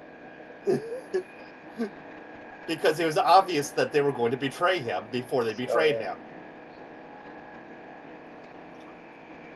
I don't know with you, NetCat, but like one of my, or with you guys, but like one of my favorite episodes is the the episode where it has like a terrifying walker, like the Kurosawa. Oh, actually, I believe I recognize the one you're talking about. Oh, the one where they're fighting to defend the village, right? Yeah, they fight the not the Rangers, the Raiders. Yeah, but and those Raiders had an ATST walker with them, right? Yeah, which looked like a fucking dinosaur or something. Yeah. Sorry for my language. Hey, I've already sworn more than once on this. As long as the person isn't swearing within the first 20 seconds of my stream, I don't care. Do you want to know why I say first 20 seconds? Yeah. YouTube is watching during those first 20 seconds and will throttle you if you say naughty things during the first minute or two of your stream. So as long as you can avoid the naughty words for the first 20 seconds, first 20 seconds to a minute or two, you're good. Also, another thing to keep in mind when you're doing long streams, apparently after the 2-hour mark, you can start saying really off the wall shit, and YouTube will not notice it. But Yeah, Yeah. and I'm not joking. I've listened to channels that have actually tested this and have said some really insane shit after the 2 hour mark, and nothing happens. Yeah, yeah. That's You might not want to know some of the channels I watch. oh. Ricada Law. uh, Ricada. sorry, but like um, I really like though also in if we're going back to this episode, I Oh, liked yeah. how the prequel, like the prequel references and the Isn't it funny not that like they're doing lots of prequel references now when originally they were trying their best to ignore the existence of the prequels? oh yeah It, yeah it, it, it's almost like now that they have ruined the future, they actually have to go back and say, look at the stuff that we thought was bad. Remember, it's actually good. Which I mean, it was good, but it's funny seeing the people that were trying to shit on it trying to use it to bring the feels back. oh yeah I mean like people were So so hateful on like the Well, prequels like it's funny, and I'm sorry to trudge it up again, but like they canceled the Clone Wars cartoon, so they could move ahead with stuff like Rebels and the sequel. Only after it started going like downhill in the sequel era did they bring back season 7. oh mhm. my god oh my god NetCat that thing is moving. Eh. He's moving around his That's something I would do with my ADHD. Yep. Uh, Oh, like I so was mean. mentioning to Natso, when somebody else is running the stream, I'm typically playing a video game. So when I'm running the stream, I'm not doing anything else. So if somebody else is talking, like you say, with the Oh yeah. ADD, it's like I'm doing something. Actually, I get you there, NetCat, because usually when I talk on Spaces, I'm sitting there playing some video game while Yep. talking. So Oh yeah. it's And then I've had somebody say, "Oh, and that cat, you you you caught what I was saying, and you can look that up, right?" And I'm like, "Wait, what?" I mean, like um. what was it like yeah but like I loved also I know it's far ahead but like I love that people are still like sympathizing for Dooku Oh like yeah, that'll be we got interesting. that this is not a kind of spoiler but Oh, in don't the worry, Bad Batch I only joke about spoiler warnings when we're doing oh things yeah like this. oh I don't yeah yeah actually care. oh yeah no but like Which, um which actually, now that I bring that up, I should probably start putting spoilers on each one of these streams, just for the yeah people who just actually don't realize that when I say, "Hey, we're going to discuss this episode," that I mean we're going to discuss the episode. To me, it yeah seems obvious, but maybe I really should put spoilers on there just so people know. but like yeah I was just uh, the Sorry, like that's the not what you're saying. It's just hit me. yeah, yeah. But like the ongoing theme I like is in the Bad Batch we have like separatist remnant saying in the end Dooku was right. He sensed that the Republic would become something worse, a galactic empire. So we have Yep. these people like still supporting him, like so yeah. Yeah. That he Which is was a kind of cool. visionary. So yeah. Hmm. Give And I and people don't see Count Dooku as a Sith. Well, that's what a lot of people forget when watching in the prequels or reading stuff Clone Wars about stuff. it. Yeah. As far as the general public knows, Count Dooku was not affiliated with anything other than the cause of democracy, because he was trying to rebel against what he saw as the tyrannical old republic. Oh yeah, yeah. I And, mean, wouldn't people figure out that he's holding a red lightsaber Or yeah, But, people. how many people may- understand? How many people understand the lightsaber? Actually, how many people would have seen the lightsaber? Maybe the separatist leaders, but Right, that's but it. I do think. you think that the separatist leaders cared, as far as that goes? No, but like the But I'm the talking about separatist the. I'm not talking about the leaders. I'm talking about the populace. Oh yeah, like because the Like separatist leaders. like this guy in this episode that we were talking about. Yeah. He wouldn't have seen or he wouldn't have necessarily known what that meant. Oh yeah, So like and that's what people forget, because when we talk about the separatists versus the republic, from our perspective, it's quote unquote obvious that the separatists were in the wrong. But honestly, were they? Because Count Dooku, well, if you read some of the material, actually was not originally evil. He was more misguided. He was actually standing up for what he believed in. He saw the rot at the core of the old republic. in canon, NetCat, like in the shows, there's a show called Tales of the Jedi. It's explained, or like it's shown that Count Dooku was also bickering or like he was angry at the fact that the law only enforces the like people and not the politicians and the rich, like in the republic. So Yeah, that was kind of also that's kind of what I'm talking about. Keep in mind, I've read a lot of the stuff. Yeah. But I haven't read as much of the new stuff, but this stuff also came up in the book, say, Darth Plagueis. Yeah.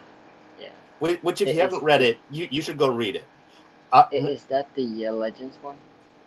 It is Legends, but honestly, if you want my opinion, that book really should be like Legends / current canon, because the stuff that's in it would have actually worked fine for actually helping explain why Rise of Skywalker Palpatine's return, because it explains the body hopping stuff. It actually explains how that stuff can work. So, in my opinion, they made a big mistake in classifying that one as Legends. They should have actually accepted that specific book into current canon. One thing that Cat also, or one thing that that there is because the separatists built up the separatist parliament as a facade, because they weren't really ruling anything or didn't have a say in anything. They were just a facade. The only people they were a loose union. They were a very loose union. Like what do like the thing is like the separatist main leaders like Gunray, Poggle, Grievous, Ventress isn't a separatist by this point. Or Sidious, they are the one who rules. Like, I mean, they do the decisions. Like, oh, of course. So, I mean, wasn't that kind of obvious when watching the prequels? We'd have the council, but then suddenly either Dooku or the shadowy Palpatine says something, and suddenly everyone's expected to fall in line. You know what I mean?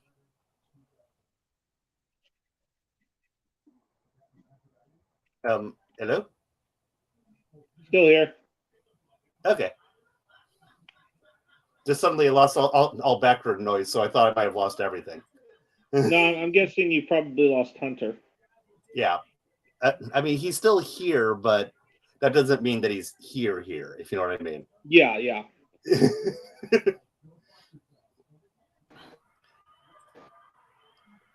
Because honestly, I'm not sure what exactly his situation is.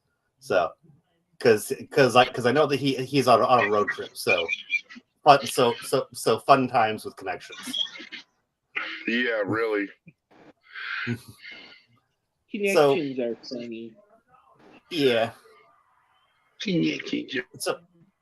So coming back to where we were in the episode, something that I found amusing was as they're setting up the crime scene, and they're going, "Thank you for standing back, crime scene. Thank you for standing back." And I was thinking, well, the two of them aren't actually crossing the crime scene lines because they were actually inside the crime scene when they set it up, so they're not actually crossing it. So well, I don't think it applies to them because they've been also that. No, I know, but here's the question: we don't really know exactly we don't know exactly how much has been uploaded to these constable bots about their authority because that BB droid didn't know anything about their authority when they came on the scene. So I was just more seeing this as the constable bots going crime scene. Well, we're setting up the crime scene. Nobody crossed this line, but they're not crossing the line anyway. So they're not paying attention to either Bo or Din because they haven't crossed the line. I mean, this is how droid intelligence works sometimes. You see what I'm saying?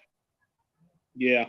Now, mind you, what I was disappointed by was when they left the crime scene that that we didn't get because they then did cross the crime scene tape to leave. Because I was actually kind of expecting the alarms go off for them leaving the crime scene because they now crossed the tape. You see what I'm saying? Yeah.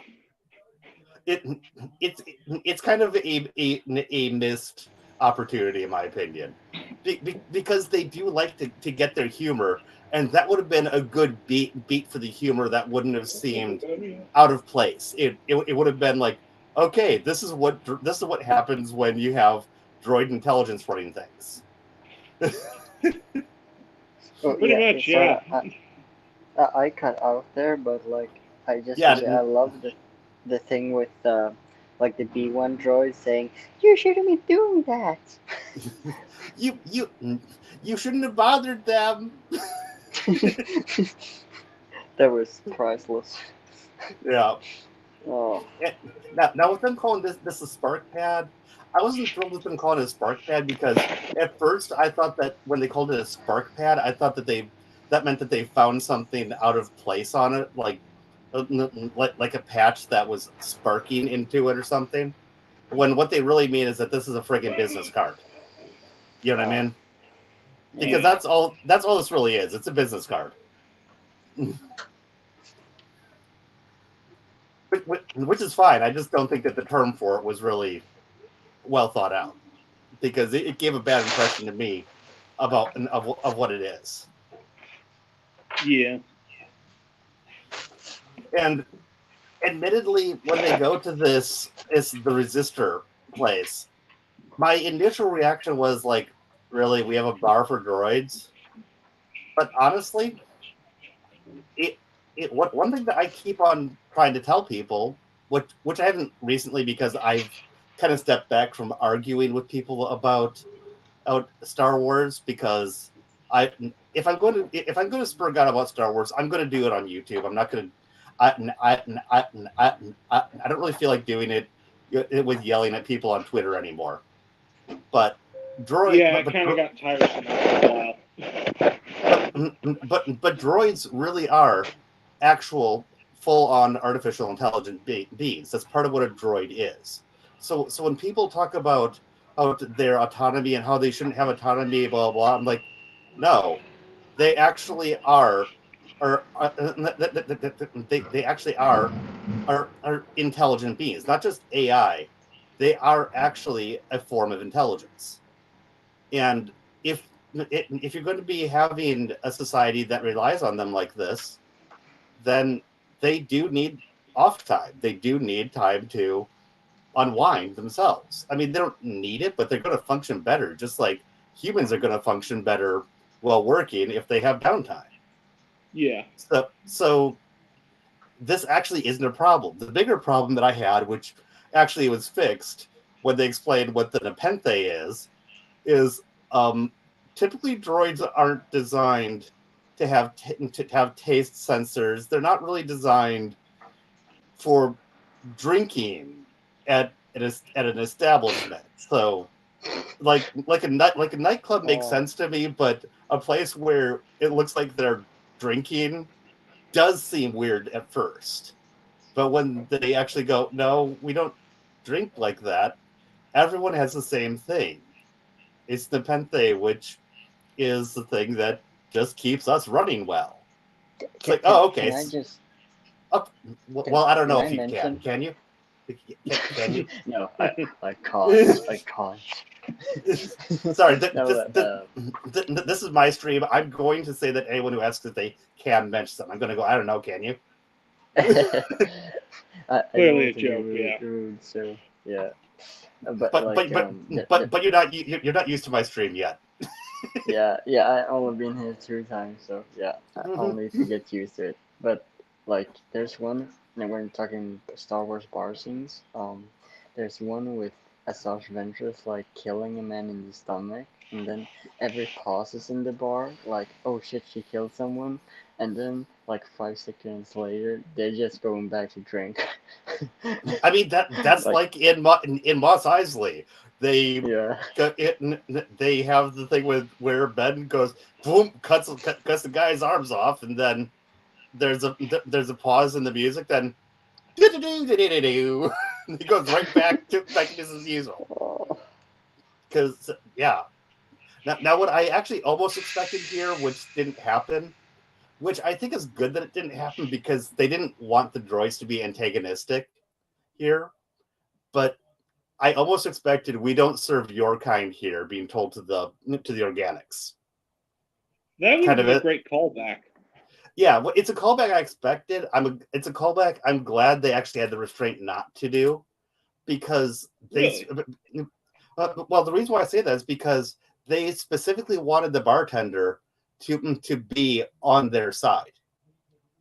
Yeah. So they want him to be helpful. So if they'd said we don't serve your kind here, that would have established him as an antagonist.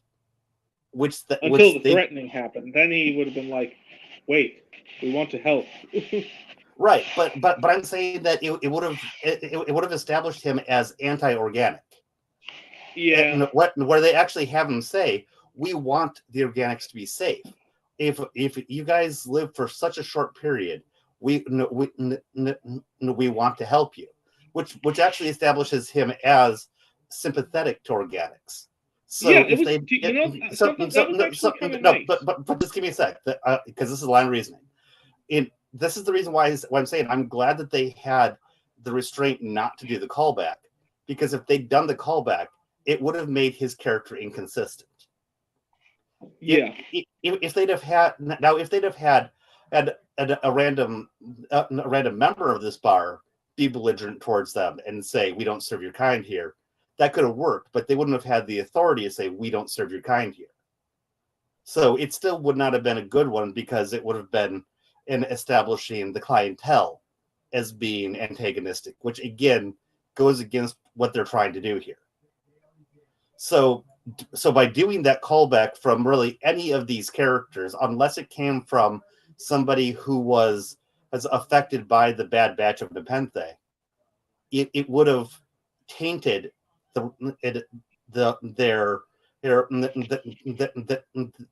stance on organics, which they're trying to paint the non-affected droids as pro-human. So to say we don't serve your kind here as that callback would taint the way that we as the audience can view their actual opinions. So I have to applaud them actually having the restraint not to say we don't serve your kind here. And I was shocked. That was good. I was shocked that they didn't do it, but I'm going to applaud them, even though it in other situations it would have been a great callback. But in this specific situation, it would have tainted the entire scene. That's my opinion on it. So I try to give kudos when I can give kudos. I can't always give kudos to Star Wars writers, but I'm going to give them kudos on this. I wish I could give them kudos more often. So sorry, I cut you off while I was doing my logic, my line of reasoning. If you remember what you were saying, go ahead. I understand why you feel the way you do. Oh yeah, but I mean, in that I cut you off. When I'm in the middle of doing a line of reasoning, I kind of like to keep it going. So that's why I shut you down. But it's not that I didn't want to hear what you had to say. So if you remember what you were going to say, go ahead and say it now because I'm done. No, I'm just saying I did actually like that because you had droids that were actually kind and sympathetic to humans, and that's not something you normally see, considering droids get a lot of prejudice in the Star Wars universe. Yep, and actually,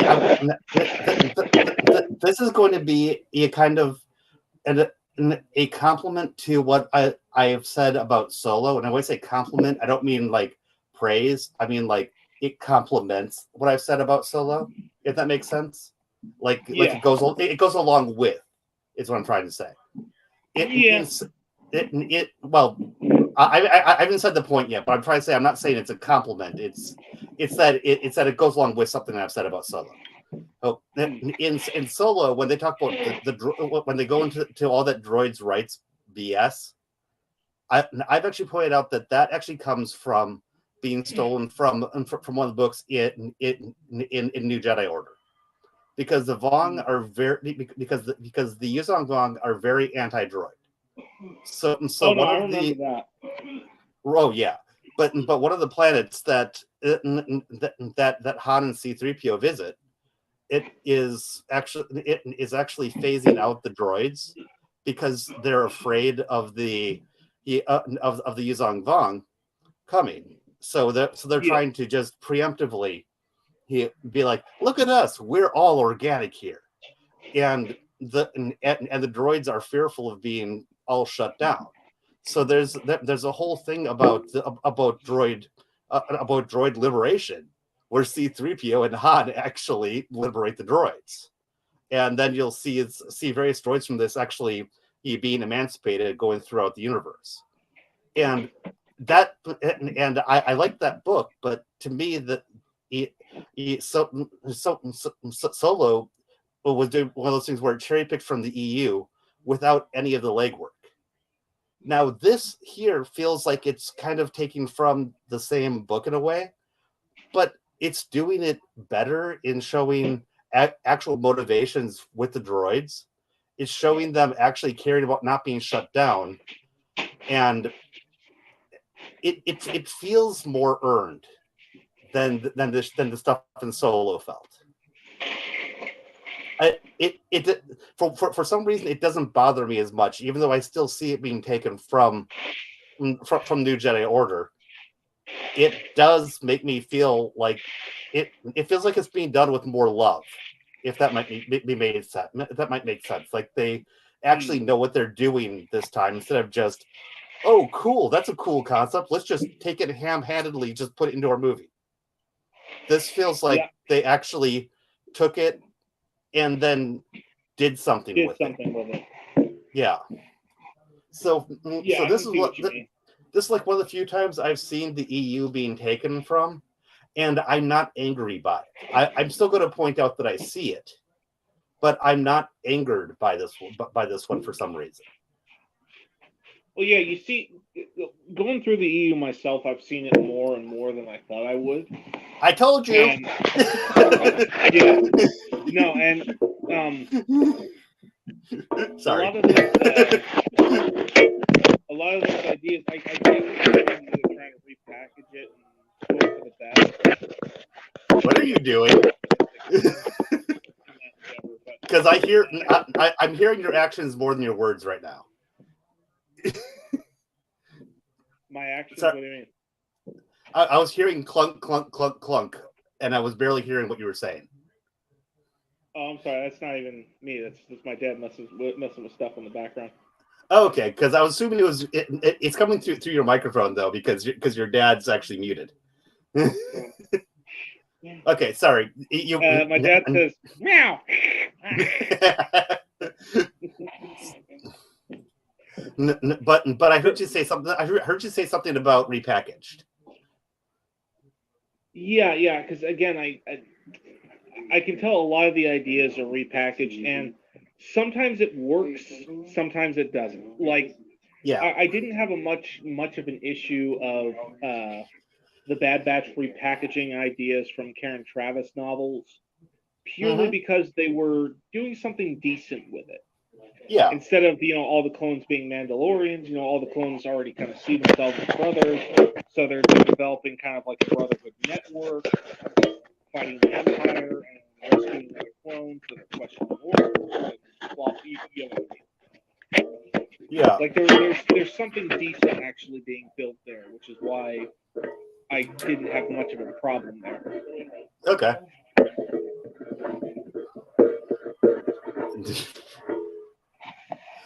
Part of the reason I have such an issue with, and I know that's where they're going with it, that Filoni's going to straight up take the title Heir to the Empire and make his movie about like Ahsoka fighting Thrawn, the new heir to the Empire. Like I can see it coming a mile away, and I'm against it purely because you're taking focus away from the real book rather than coming up with your own title and coming up with your own original, because you can still do Thrawn as the head of the Empire. Yeah. But you'll see it when we check out the Ahsoka trailer. You might groan or roll your eyes when you hear it. I didn't groan, but I kind of rolled my eyes when I heard it. I'm like, oh.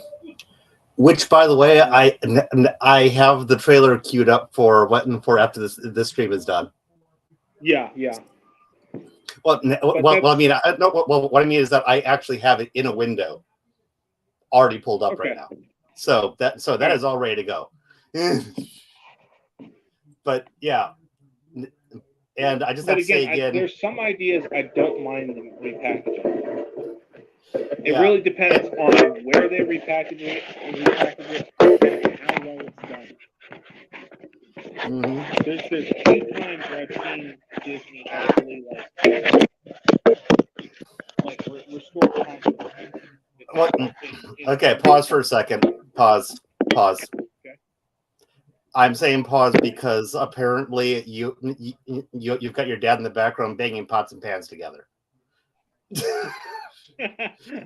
Okay, now I can hear you again. What? No, I'm not asking you to mute. What I'm trying to say is that when I'm hearing those pots and pans, I'm not hearing what you're saying. Oh, okay. It's overriding what you're trying to say. So I'm trying to make it so that when you're saying something, you can actually be heard.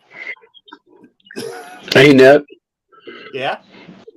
Hey, Ned, I was just saying that I agreed with you on the robot thing. I thought that was really good. Cool.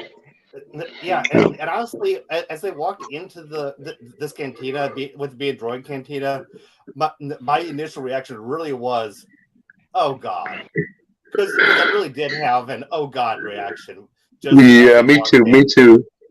Did you like that part when in the beginning where the guy behind the bar, he pulled the tap on one of the droids, and I said, Matt, look, he just cut him off. Yeah. So something that I just found out: when somebody leaves and comes back, it does not remember the mic setting.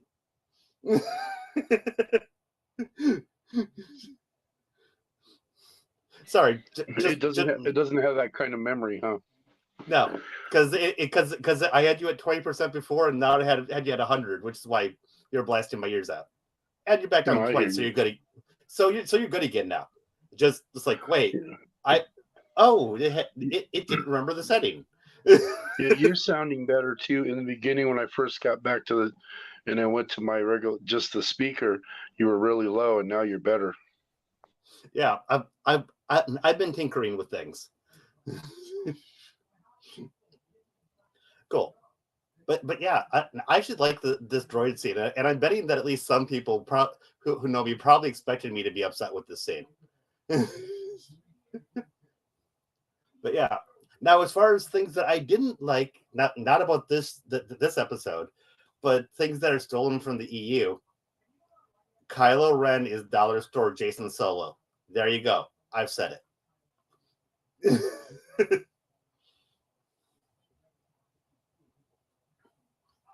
So yeah, not that I think that either of you know much about Jason Solo at this point, but yeah. Both of you are muted. And I didn't do it. I didn't do it.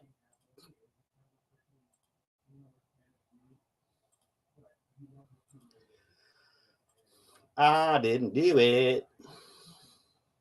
So all by myself. Don't want to be. Oh God, I should have that. And I should get a clip of that to use. Sorry about that. I've between the mix of the sounds in the room and phone in the background. No, not a problem at all. When I start singing all by myself, I'm mostly just joking around. I know. but honestly, yeah, I am tempted to get a clip of all by myself to just like other streamers just go just play their clip. I think all by myself just might be a clip I might get.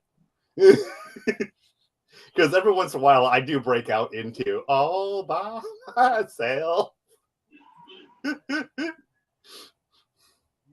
But yeah, no problem at all. Shall we move forward? Yeah. Now we get here with Bo-Katan being like trying to be the diplomatic one, and Mando just going, yeah, fuck this. Now yank out your memory circuit. Hey, you might want that memory circuit so we can put it into his assassin droid, because it's the memory circuit he needs, right? Yeah. Now, I don't think any random memory circuit's going to do it, but that might be why he wants the memory circuit. He's no Ugnaught. He doesn't know that not just any of them will work. Which is me joking. Now, when they say nobody leaves, I was almost expecting, in one of the ones I was heading towards the door, to be another malfunctioning robot. And as you say, she calls them out basically in public, because yeah, she might be whispering, but droids tend to have high-end hearing, which we see with him with that droid going, hey, I hear you. I want to help. And yeah, these are all the droids that were scheduled to be decommissioned by the New Republic. So they actually know that they were on the chopping block, and this program is the only reason why they have not been decommissioned. So they actually feel, which, by the way, I got no problem with them feeling things. Too many people who should know better bitch about droids feeling things. Bite me. They feel. Look at C-3PO and tell me that you think that droids in Star Wars can't feel. You know what I'm saying? Yeah. So every time that I hear, you know my view on droids. It's kind of harsh. Yes, I know, but I'm talking in the Star Wars universe, right? Not real life. But the real life thing, that's a different discussion, which we also disagree on. But yeah. I am speaking in terms of the Star Wars universe, which is not bringing into play any real world theological discussion. I'm just talking Star Wars. And to say that droids in Star Wars never had feelings, they always have. They did it in the original movies. They did in the prequels. They did in the expanded universe. You tell me that droid doesn't have feelings, I'm going to tell you I'm going to tell you that you haven't paid attention to what you've watched or read. Well, I know at least one droid in the old EU that I can actually say is sentient and alive. If you haven't read the if you haven't read the Michael Reeves books, I'm talking about I5YQ. Is that the one that's able to wield the Force? He's not able to wield the Force, and you're thinking of Skippy, the Jedi droid. He was never canon to the EU. Ah, okay.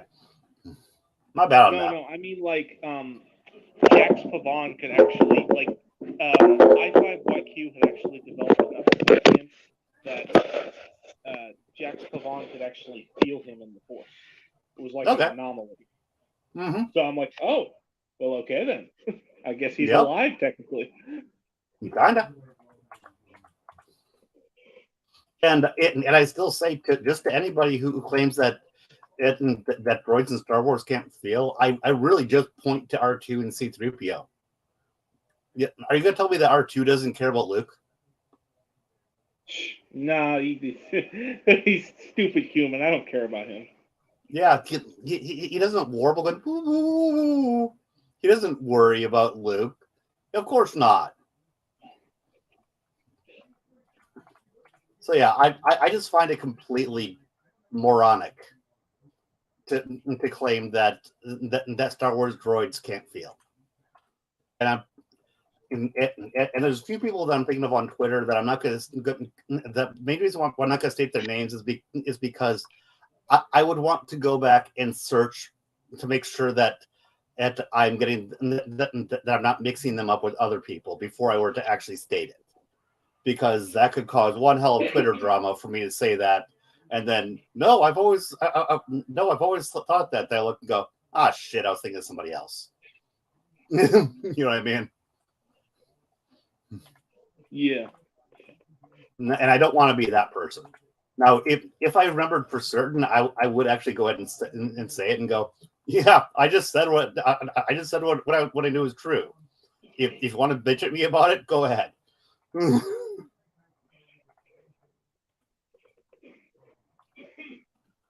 So yeah, we find out that this Nepenthe isn't just bad. There's nano droids in it.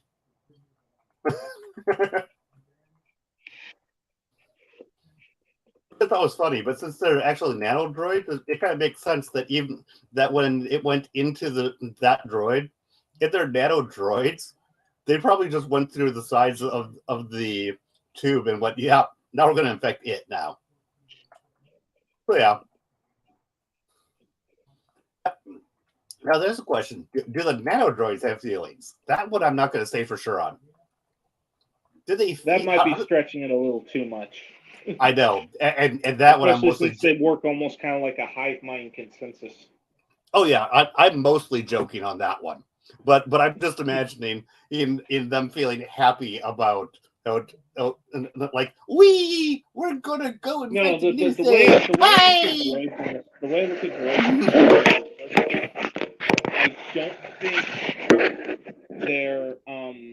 I don't think they're sentient in the same way organic beings are. I actually agree with you. I do think they are sentient in some way. This part was mostly me joking, but as a hive mind, and in the like I don't know how much you understand about neural networks, but they may actually have basically a neural network.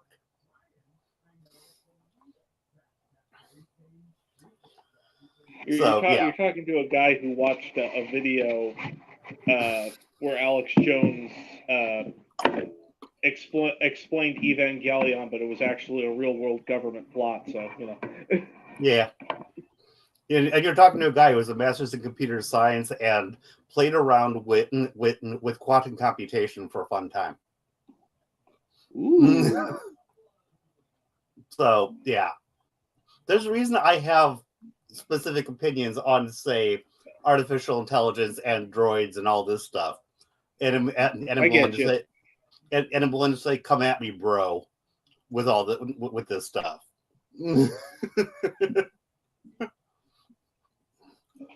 I wouldn't want to tango with you when it comes to computer science.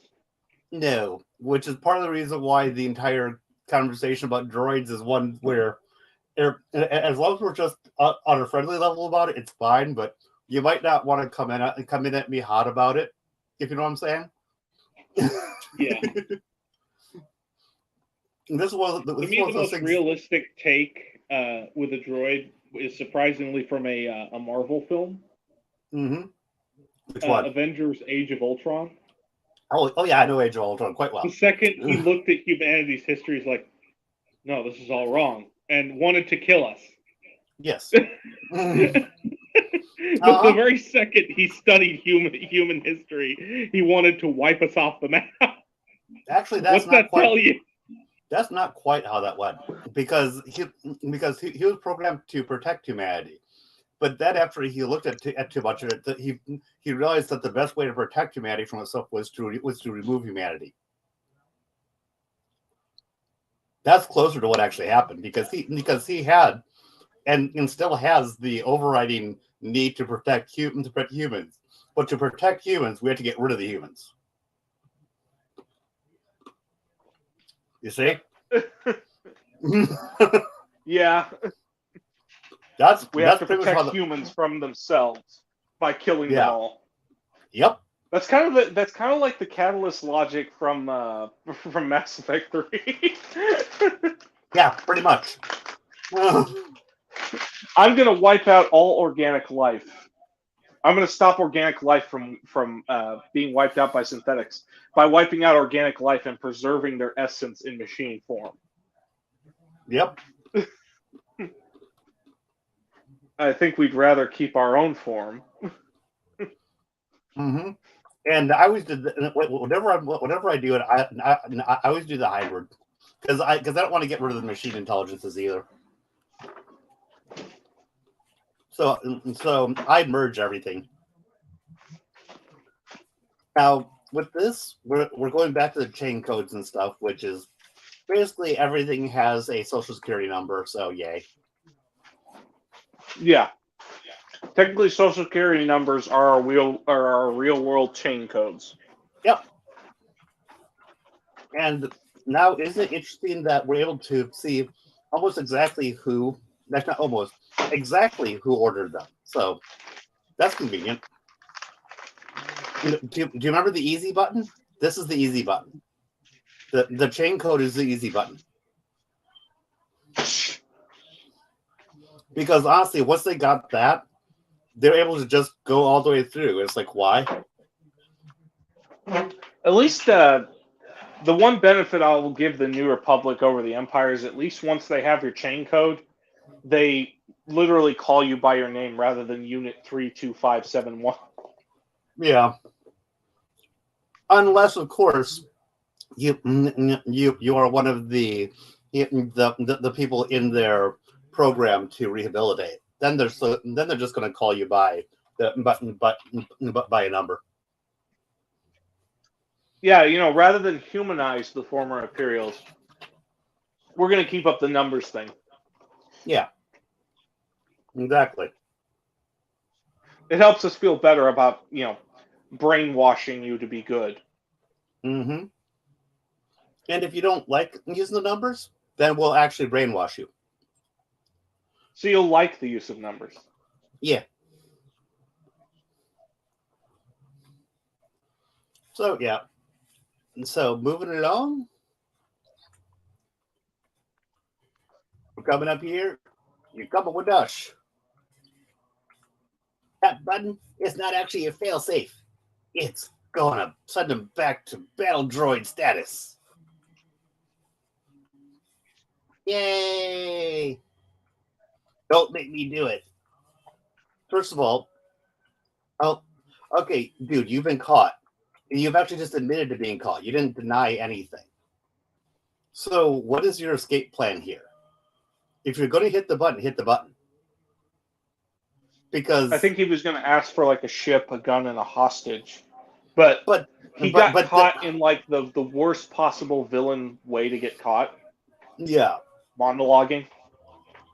I think part of that might literally be that he he may not have realized just how armed to the teeth Mandalorians are. So he might have thought that he'd have time to see as a gun was being readied, and he just got a stun dart instead. So I know, he might not. but again, to skip over to Marvel's Avengers: Age of Ultron, Ultron made a joke. I'm so glad you're here. I wanted to take this time to explain my evil plan, and then fires. Yes. I'm like, this. You shouldn't explain yourself if you're in a hostage situation. You've got to get out, especially against heavily armed Mandalorians. Yeah. And I'm sorry, but you don't have the time to monologue. Count Dooku was a visionary. Yeah. Cut down in his prime. I didn't give up to the corrupt republic. Well, yeah, the corrupt. The corrupt republic he's probably referring to is the original republic, not the current one. Even though the current one is the current corrupt. one is just as corrupt. So what's the difference? It's more corrupt, if you ask me. Because the old republic had some problems, but it was more of a problem. More of the problems was bureaucratic overreach, not we're motherfucking evil and pretending to be good. Yeah, that's the difference right there. Bureaucratic overreach, as opposed to evil masquerading as good. Pretty sure if Padme saw what the New Republic had become, she would have ceded. Yeah. She would have been like, "Nah, fuck this. You guys are totalitarian. Yeah. You're just nice about it." Oh yeah, and Grogu is completely fine with helping Lizzo cheat. I noticed that. It's like, okay, Grogu doesn't have that, but it's not very well grounded on ethics. He's like, "Oh, she gave me treats. I'll help her win this game." Multiple times, because they talk about it being a streak. Maybe if I help her win this game, she'll give me more fishies to eat. Yeah. But no, seriously, like at the beginning of the episode, she treats Grogu like a cat when she calls him. So... Yep. And this guy obviously does not like Jack Black, but when Lizzo calls him out, he's like, "Oh shit, I should have realized that the noble that I actually believed in it didn't occur to me that she'd be upset with me. Oh shit, can you possibly forgive me, dude?" She was on board with the things that Jack Black was doing. Did you think that she'd be okay with what you were doing, you moron? Yeah. Because he's all confrontation with him, but then with her, he's like, "Oh no, my lady." It's like, they were both the rulers. Yeah. She didn't cease being like the Duchess of her planet. Yeah. I mean, she was elected, but like, again, you have that whole question of how free and fair was the actual election. Yep. Exactly. I notice nobody talks about that. Yep. Because if you talk about that, especially on social media in the world of Star Wars, then StarTube is going to give you a community guideline strike, and it's going to take away your social media. There's also the fact that it's fully government oversighted, because the government can be completely trusted, and you're stupid for even questioning it. Yep, and StarTube is completely okay with that. Yeah, of course. And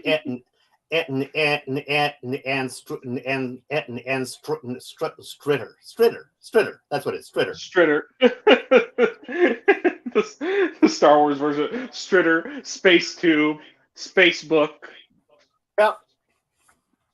MySpace doesn't change because it's still in space. No, you're saying space. I've been saying StarTube, so it'll be My Star. Yeah. My Star, My Tube, Spacebook. Starbook. It's star, not space. Star. Because Star Wars. Star whatever. Hyperspace Graham. Yep.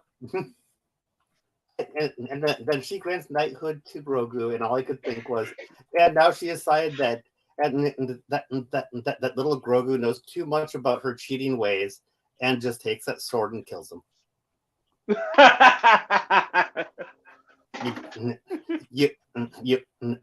You cannot be left alive if with the information you now possess. And then Grogu was never heard from again. He took the dark turn by killing the baby. What did he say? It's something my brother was yelling in the background. Don't worry about it. Oh, I thought it was somebody in the background commenting on the Grogu thing. My bad. No. It was my brother just saying something. Okay. I want to stay with the lady. She gives me tweets.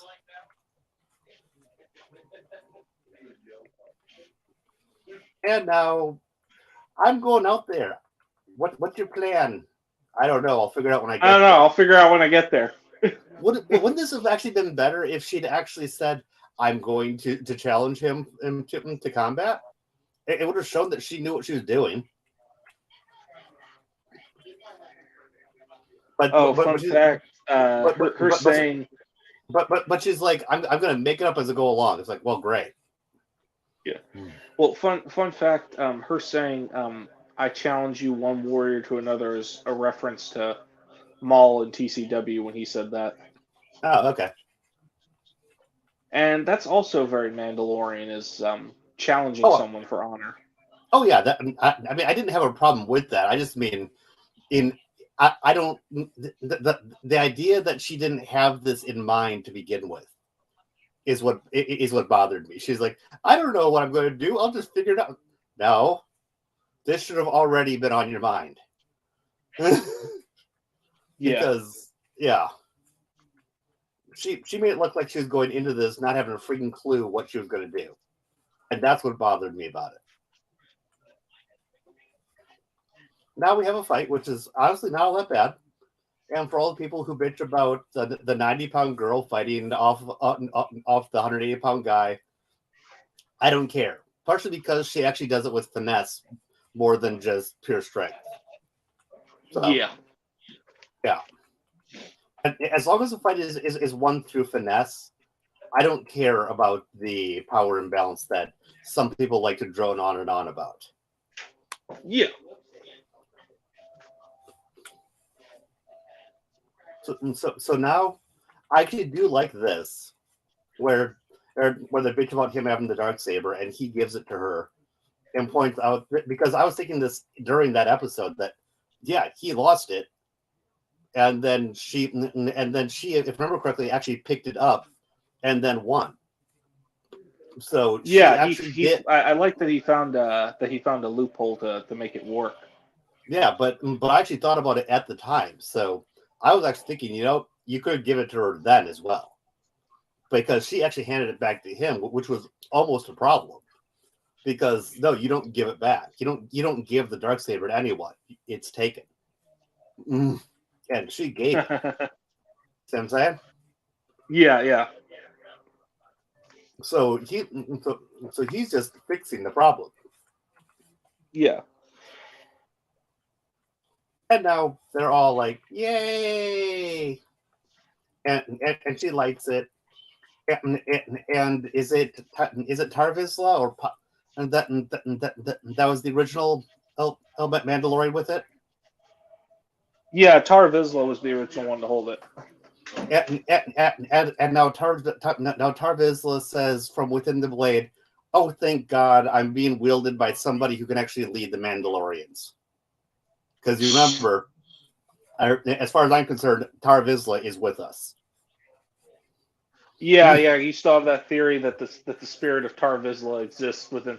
And again, if we're talking dark side, maybe it's not dark side. It's just it is just an application of the Force.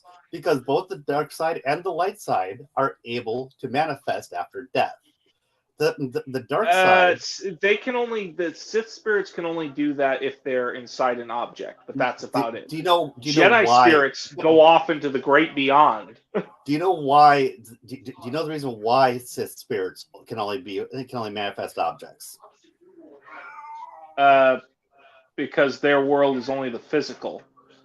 The spiritual, Partially. they kind of lose all power. It's not quite that, but it is that they form It's more that they form the attachments to the physical more. But, and this is my point, it's the same. The manifesting is the same in a lot of ways, but one can manifest only lightly, which is the light side, but they can manifest around people that have connections to them. The Sith are able to manifest strongly, but only around objects. And now here's part of the thing that I'm saying, that in Tar Vizsla investing in this, he's not really investing in such a way that he's taking over a person. He's investing in such a way that guides people. I kind of understand that. It is hitting in an but area that. Remember the way the Force works, Net. It's traditional heaven and hell. It ain't no Valhalla. Yeah, and you may remember that I have extreme issues with your very binary view of this. my very binary view of it comes from George Lucas. So yeah, and George Lucas himself is not somebody that I consider to be the 100% ruler of Star Wars. If it were, I would give more credence to the people who claim that the EU was never canon. Keep that in mind. True enough. No, I get what you're saying, especially since George has been pretty inconsistent with his comments. Hell, motherfucking Oh wait, yes. no, it's not. This is canon. Oh wait, never mind. Because he changes his mind on the fly. I get that. You can prove anything you want from what he says. So, as a general rule, I tend to discount George Lucas as a source from anything besides the fiction that he has written. I don't really care about his commentary. His commentary changes based on what he had for breakfast that day. True enough. Yeah, I get you. So if you want to try to prove anything to me, do yourself a favor and don't use George as God. I get you. And that is almost always where you come back to when we discuss this issue. You always play I'm just viewing this the way that George stated. I'm like, I don't care. But I may not have stated it as clearly before as I am right now about why I don't care. And that's why I don't care what he has to say about it. Does that make sense? No, I understand. But so this does lie in a dare I say it, a gray area, what I'm describing. But guess what? Mandalorians lie in a gray area a lot of the time. Yeah, you got a point there. They are very gray in their viewpoint. And I'm not saying that what I'm explaining for happening here is something I expect to happen really in any other artifact. This is a special case. Yeah, I get it. Because it's a special case for a special case.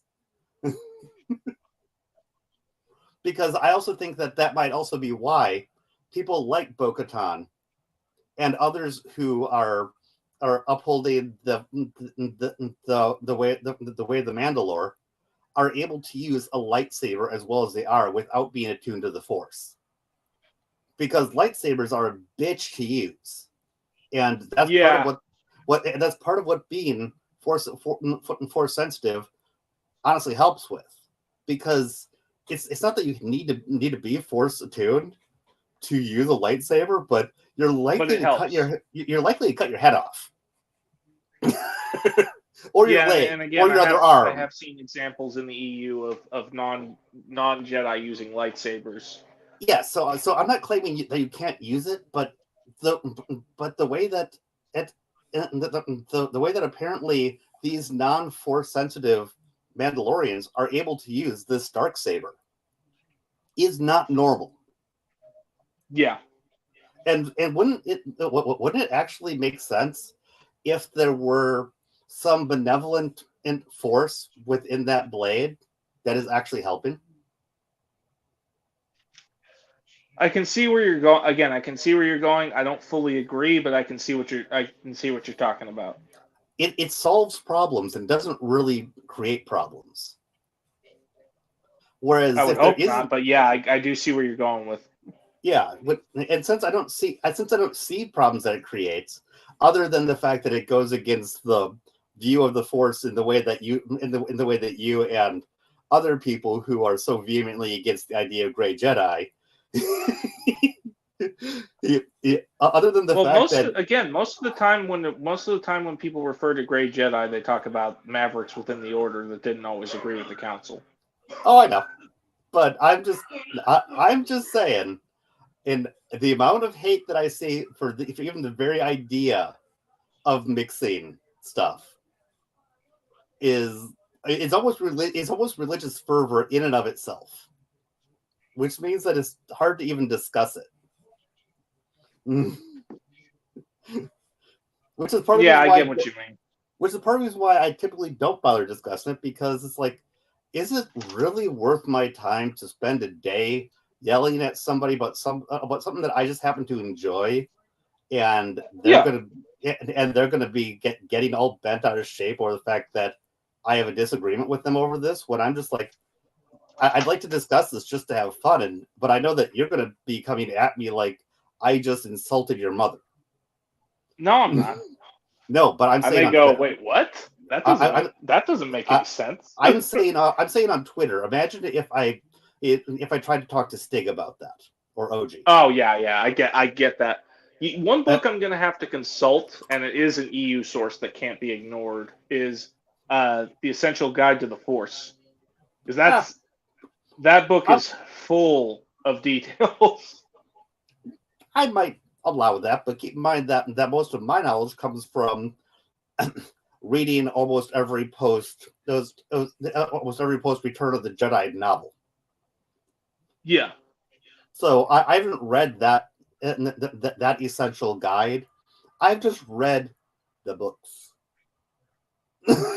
Honestly, as far as an essential guide, I haven't read it since I was a kid. I did get it recently. And it deals with a lot of particular stuff about the Force.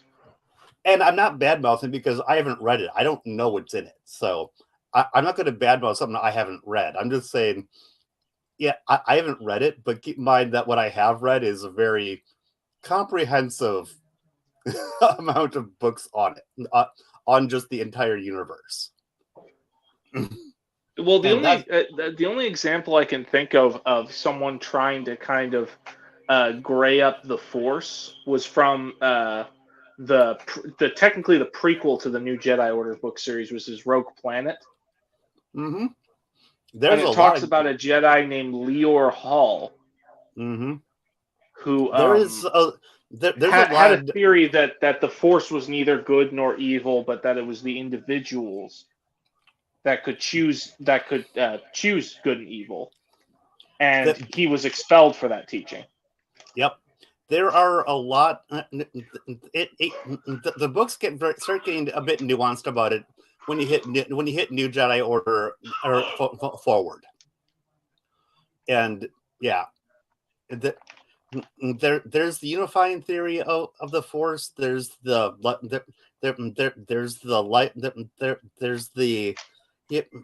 crap. I'm forgetting the terms, but there's multiple types of the Force.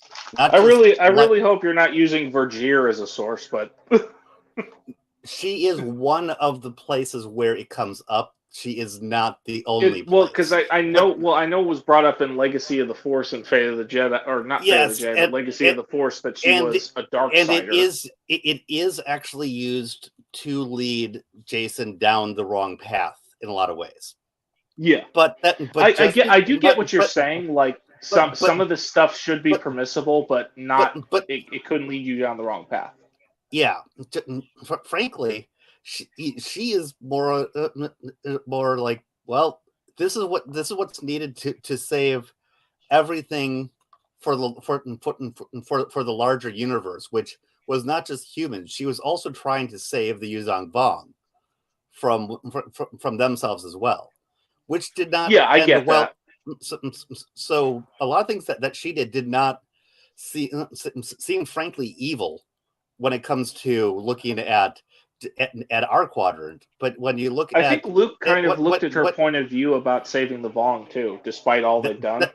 yeah, because she was partially trying to restore their connection to the Force, because their lack of connection was a wound in the universe, and that's That makes part of sense. that's part of what she was trying to fix. And the methods did some really nasty things to Jason, and led him down some really dark paths. But in some ways, what she did actually did have benefits for the universe as a whole. And So, in my opinion, her type of teaching is good in the right hands. Yeah. And again, it depends. It really depends more upon the individual. Because from what I know about Legacy of the Force, Jason kind of had like the point of view of like, I won't make the same mistake Anakin made. I'm like, really? You won't make the same mistake that the Chosen One made? Really? Yes. You think you're that? And so I haven't gone through the book, but one of the details somebody mentioned was when Jason was like back talking Luke in the Legacy of the Force. Luke told him to get out of the chair, and he couldn't get out of the chair because Luke was holding him there. Yep. And then he's like, "Let me up," and Luke finally just relents. To, yeah, you don't know nothing, kid. Yeah. You don't know shit. So yes, some of the stuff I am referring to does come from Vergere. I'm not going to apologize for that, but no, I understand. But it's not only from Vergere, and also when someone speaks sense, that doesn't mean that even whether or not it's the worst person in the world talking to you, they can still they can still know what they're talking about. Yeah. So, am I going to treat everything she says as 100% gospel truth? Hell no.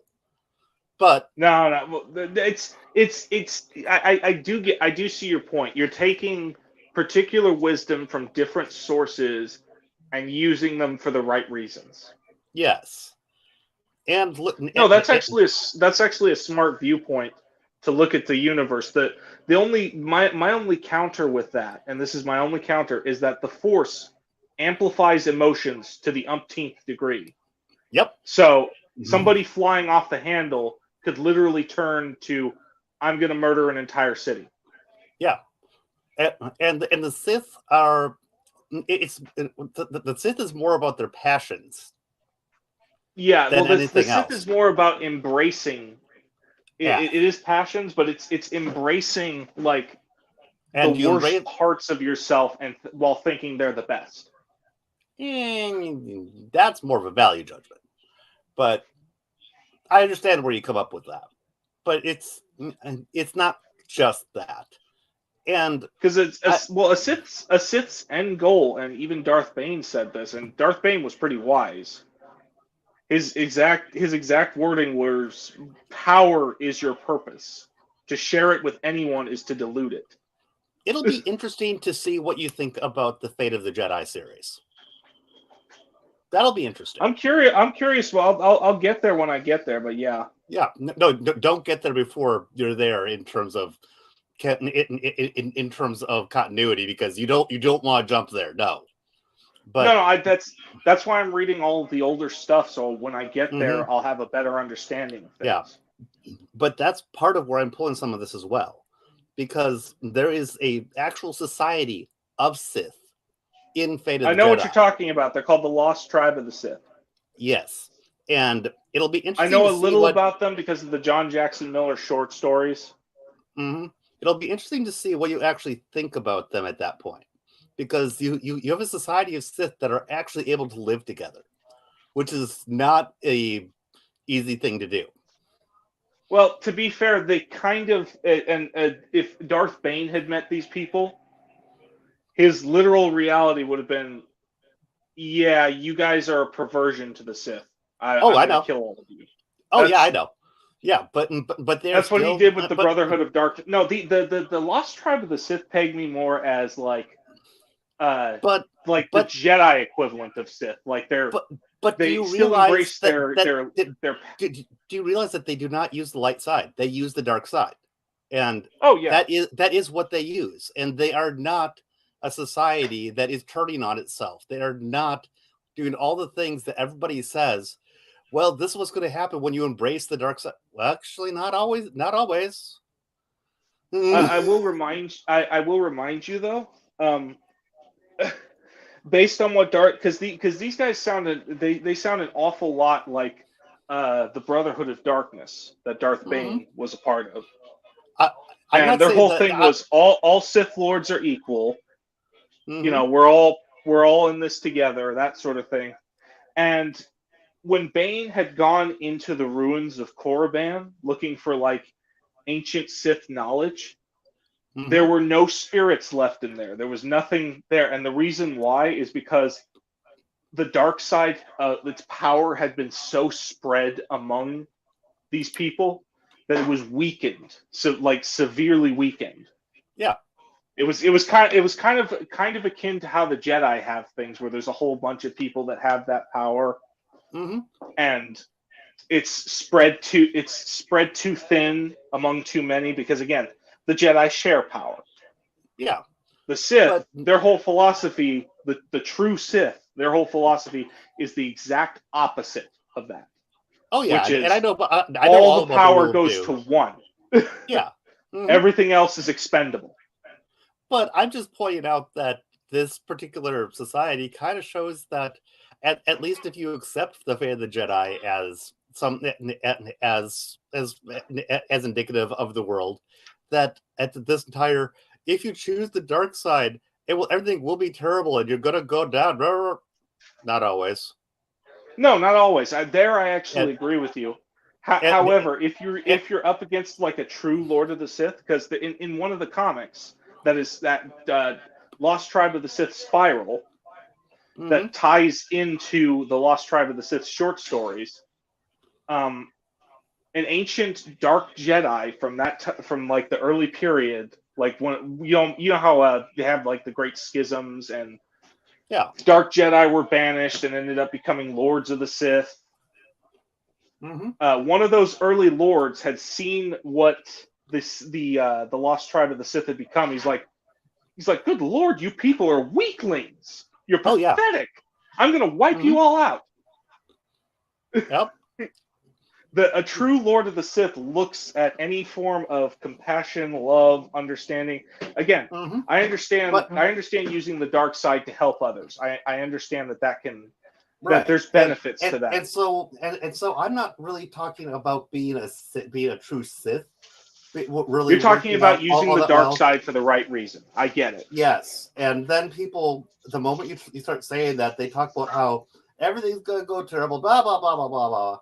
And it's like, not necessarily. And if you're actually doing it for the right reasons, you could also possibly use the light side as well. In my opinion, if you are doing it for the right reasons and you're careful with how you do it, then I think it's possible. However, it is a very, very slippery slope. Hence my comment that people saying that gray Jedi are impossible irritates me, because all you need is one example of a person who can be careful enough while doing it to do it, and you have your one thing. The question always does come up: are they always careful? They need to constantly be careful, constant vigilance that they never step too far in. What I would say is that we need to find that autist that is always careful, because that is how their brain is wired. They're just always on guard, because there are some people that are just wired that way. What you really want is you want a Jedi who's careful, but not so extremely careful that he doesn't understand the merits of the other side. Yep. And my contention is that you're going to find very few of those, exceedingly few of those, but that Yeah. you will, but that you will find a few. And It's a 1 in a million shot, but I get where you're coming from. And here's the thing that I think that a lot of people don't get about me, because I don't point out my specialization in logic all that often. Yeah. But in mathematical logic, first order logic, there's equations that have for all x there exists y, and you put in the logical equation, and when you say there exists, all you need to do is find one. That's all you're looking for, just one. And so when people talk about whether it's possible to be a gray Jedi, that is the standpoint I'm looking at it from. All I need is one. I get it. And once I find the closest equivalent I can think of, he's kind of emotionally unstable, but the closest equivalent I can think of someone who actually kind of did it based on what I read in the books, Starkiller. I can see that. And for myself, I'm not even arguing about the exact person that I'm finding, but I'm arguing about like what we we're just talking about with, here's the traits we need. And if we come up with a set of traits that is possible, but extremely rare, but possible, I'm going to go, we found our person. Even if I don't have a name, I'm going to go, yeah, whoever fits that, yeah, they can do it. So, yeah, Gray Jedi work. If you tell me you're a Gray Jedi, I'm going to look at you and go, I doubt it. If this is what I'll say. If you can find that one individual that carries the traits, then you found probably the only one in like 1,000 years who will carry the trait, and it'll be another it'll be like another 1,000 years before you find another, basically. Yeah, and I'm kind of okay with. So it is. Yeah, it is possible. It's very rare. I'm talking about the possibility. I am not talking about there being some order, some group of Gray Jedi. No. That's not what I'm saying. Yeah. No, you're talking about a particular individual that's able to do it. Yes, that's all I'm. The only individual that I can think of that may be able to do it would be the deities of the Force, like the Father or Abeloth. I can see that. And keep in mind, we're not talking about regular mortals. We're talking about gods of the Force. I would say the Father could do it. Like the Mortis, I was just talking like the Mortis gods or Abeloth. Because Abeloth is more steeped in dark. She would not be able to do it, frankly. What you're suggesting would imply that Tar Vizsla managed to make godhood, basically. No, I'm saying that he managed an act of that a Gray Jedi could, not that he was a Gray Jedi. Maybe Tar Vizsla was that 1 in a million. Which is possible, but I'm saying that's not even what I am positing. What I am positing is that he did an action that could be seen as an action of a Gray Jedi. That does not make him a Gray Jedi. Just like a person just like a person who lies is not necessarily a liar. A person who performs an act of hypocrisy is not a hypocrite. I see what you mean. And I set the bar all right, lot lower. You've gotten through to me a smidge. Yeah, I set the bar a lot lower for an act of something than I do for something to actually. I set the bar for an action to be a lot lower than the bar for a person being that. You lie, you're a liar. Hypocrite. Yeah. Hypocritical, you're a hypocrite. Yeah. No. If you do an act of hypocrisy, that does not make you a hypocrite. Because a hypocrite is who you are, not what you just said. because a person can at almost all times be completely Multiple acts of straightforward. hypocrisy would make you a hypocrite. Yes, a person can be a straight shooter for most of their life and still have an act of hypocrisy. That one act of hypocrisy does not make them a hypocrite. It means that they had an act of hypocrisy and they were hypocritical at that moment in time. A person can be faithful all their life, but they can have an act of faithlessness. That does not make them faithless. No, especially if it was just one act within their entire life of faithfulness. Yeah, and just like I say that, you can be a Jedi for most of your life, and still perform. You could make the argument though, Net, that because of that one action in one moment in time in history, they were a hypocrite and they were faithless. Not all the time, just that one little point in history. That's it. Yeah. We need a savior. You could say that, but in the guise of perfection, in the guise of perfection as the attainment. I don't want to get wouldn't one or two acts of definition. If you lie, you're a liar. Yeah. Okay, never mind. You're critically or hypocrite. But that's that. I can see what you mean, Net. Mm-hmm. So yeah. Based on what you said, basically, based on your theory, Tar Vizsla managed to do what is nearly impossible.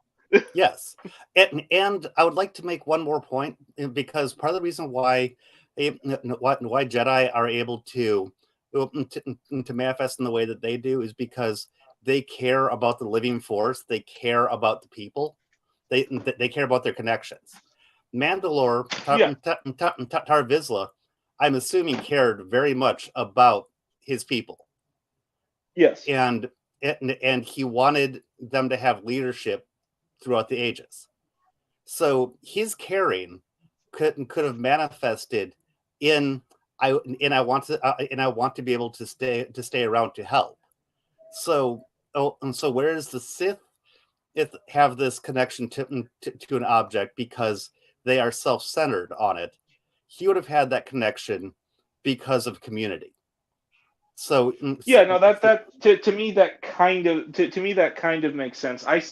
I do see your theory in akin to it's almost like the part of him that's in the saber almost kind of evaluates the wielder to see if this person might be worthy of holding it. Yes, that's a large part of what I'm saying, but it doesn't influence them. It just helps. Yeah, it doesn't influence or controls them. It just, like you said, guides them. It isn't that kind of selfless to have invested yourself like that in such a way that you aren't trying to take control, that you are almost a bystander who is just helping. A selfless act of a Mandalorian. Where have I seen that before? Mm-hmm. So is my theory making more sense? In a sense, yes. Again, I still don't fully believe it, but it does make a hell of a lot more sense than the saber's heavy because of this and this and this. Yeah, nobody's been able to give me a good explanation for that. Originally, when it was heavy, I was actually going back to the fact that that lightsabers were supposed to be heavy to begin with, but then it's not heavy for other people, and then it's like, oh, okay, it's inconsistently heavy. Well, now we need a reason for that. It's heavy for Din, in my opinion, because he probably, I'm guessing the saber also kind of sensed motivation. Like, he probably didn't want it to begin with. But for it to sense motivation, it has to have some form of sentience. Yeah, but again, I'm going by your theory. I'm going by your theory for a moment. Okay, so because I was about to say that this is going back to what I'm trying to say. But if you're going by my theory, I'm just saying I'm going by your theory for a moment. Based on your theory, it sensed that Din did not want this. Yep. Because Din so rarely used the saber to begin with. Mm-hmm. Yeah. He only kind of used it as like a last resort weapon half the time. Oh, right. I have this on me. And again, because he didn't necessarily want it, the saber kind of sensed that, which is why it resisted him.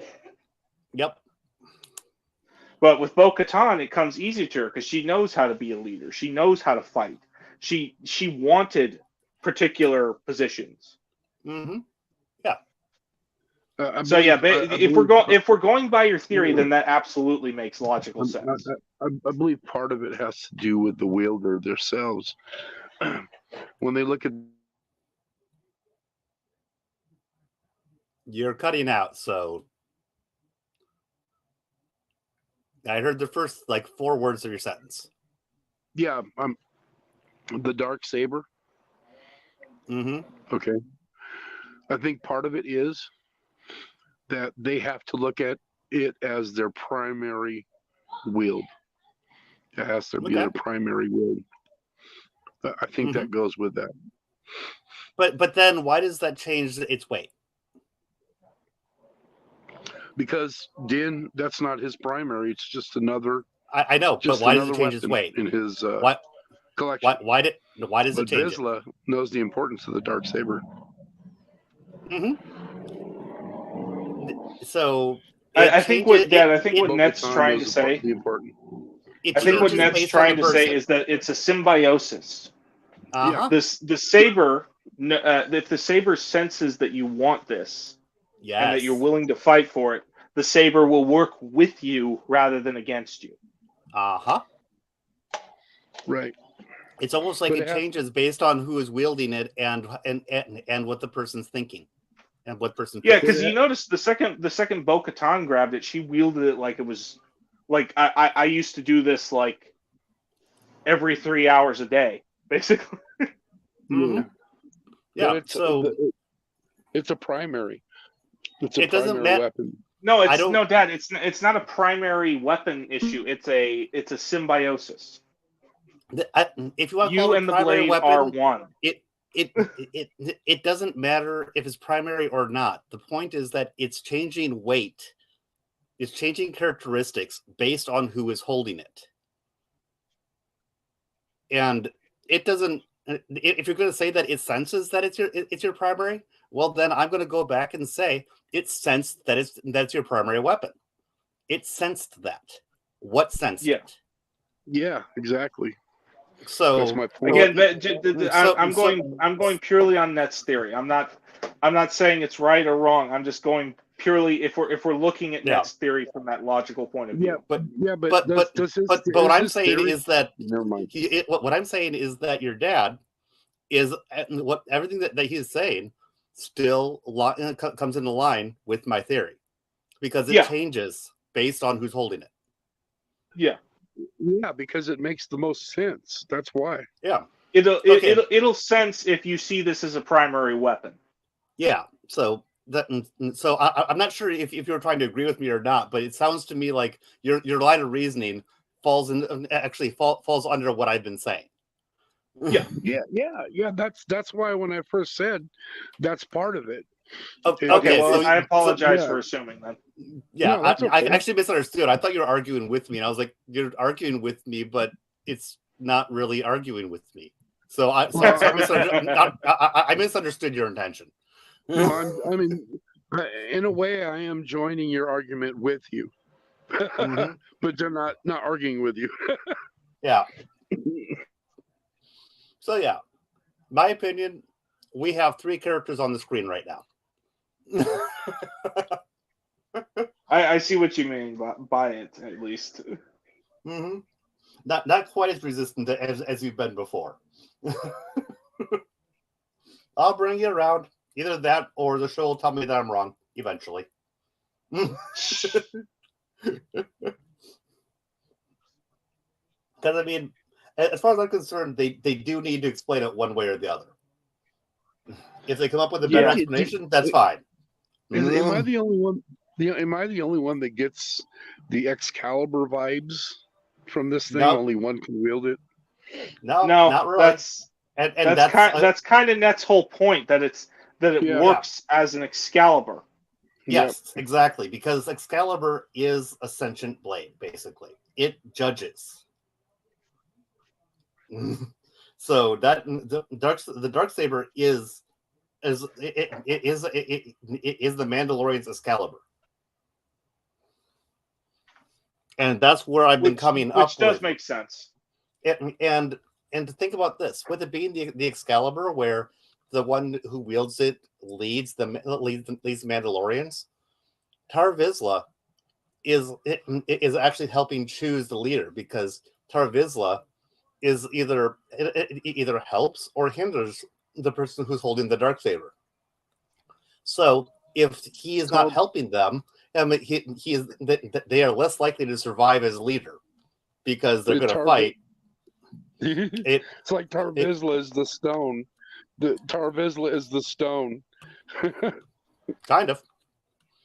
But I'd say that it works better thinking of it just as Excalibur, because Excalibur is actually doing the choosing. So that's how I see it.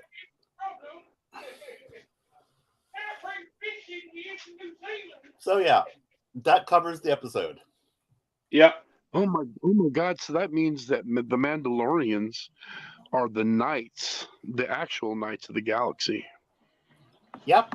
Well, most Mandalorians don't actually cling behind a symbol. Yeah. Even with the concept of Mandalore's helmet, they eventually abandoned that idea and just decided Mandalorian symbolism is the creed. And by creed, I don't mean the stupid helmet rule. I'm sorry, Ned. Oh. I can't go one stream without calling it the stupid helmet rule. Yep. So yeah, that's the episode. So I'm going to close this stream out, and then I'll send the link for doing an Asuka reaction. I honestly have no clue what I'm going to think about it. Asuka? I said Asuka. Ahsoka, I guess. Ahsoka. That's. I'm correcting you before somebody else does.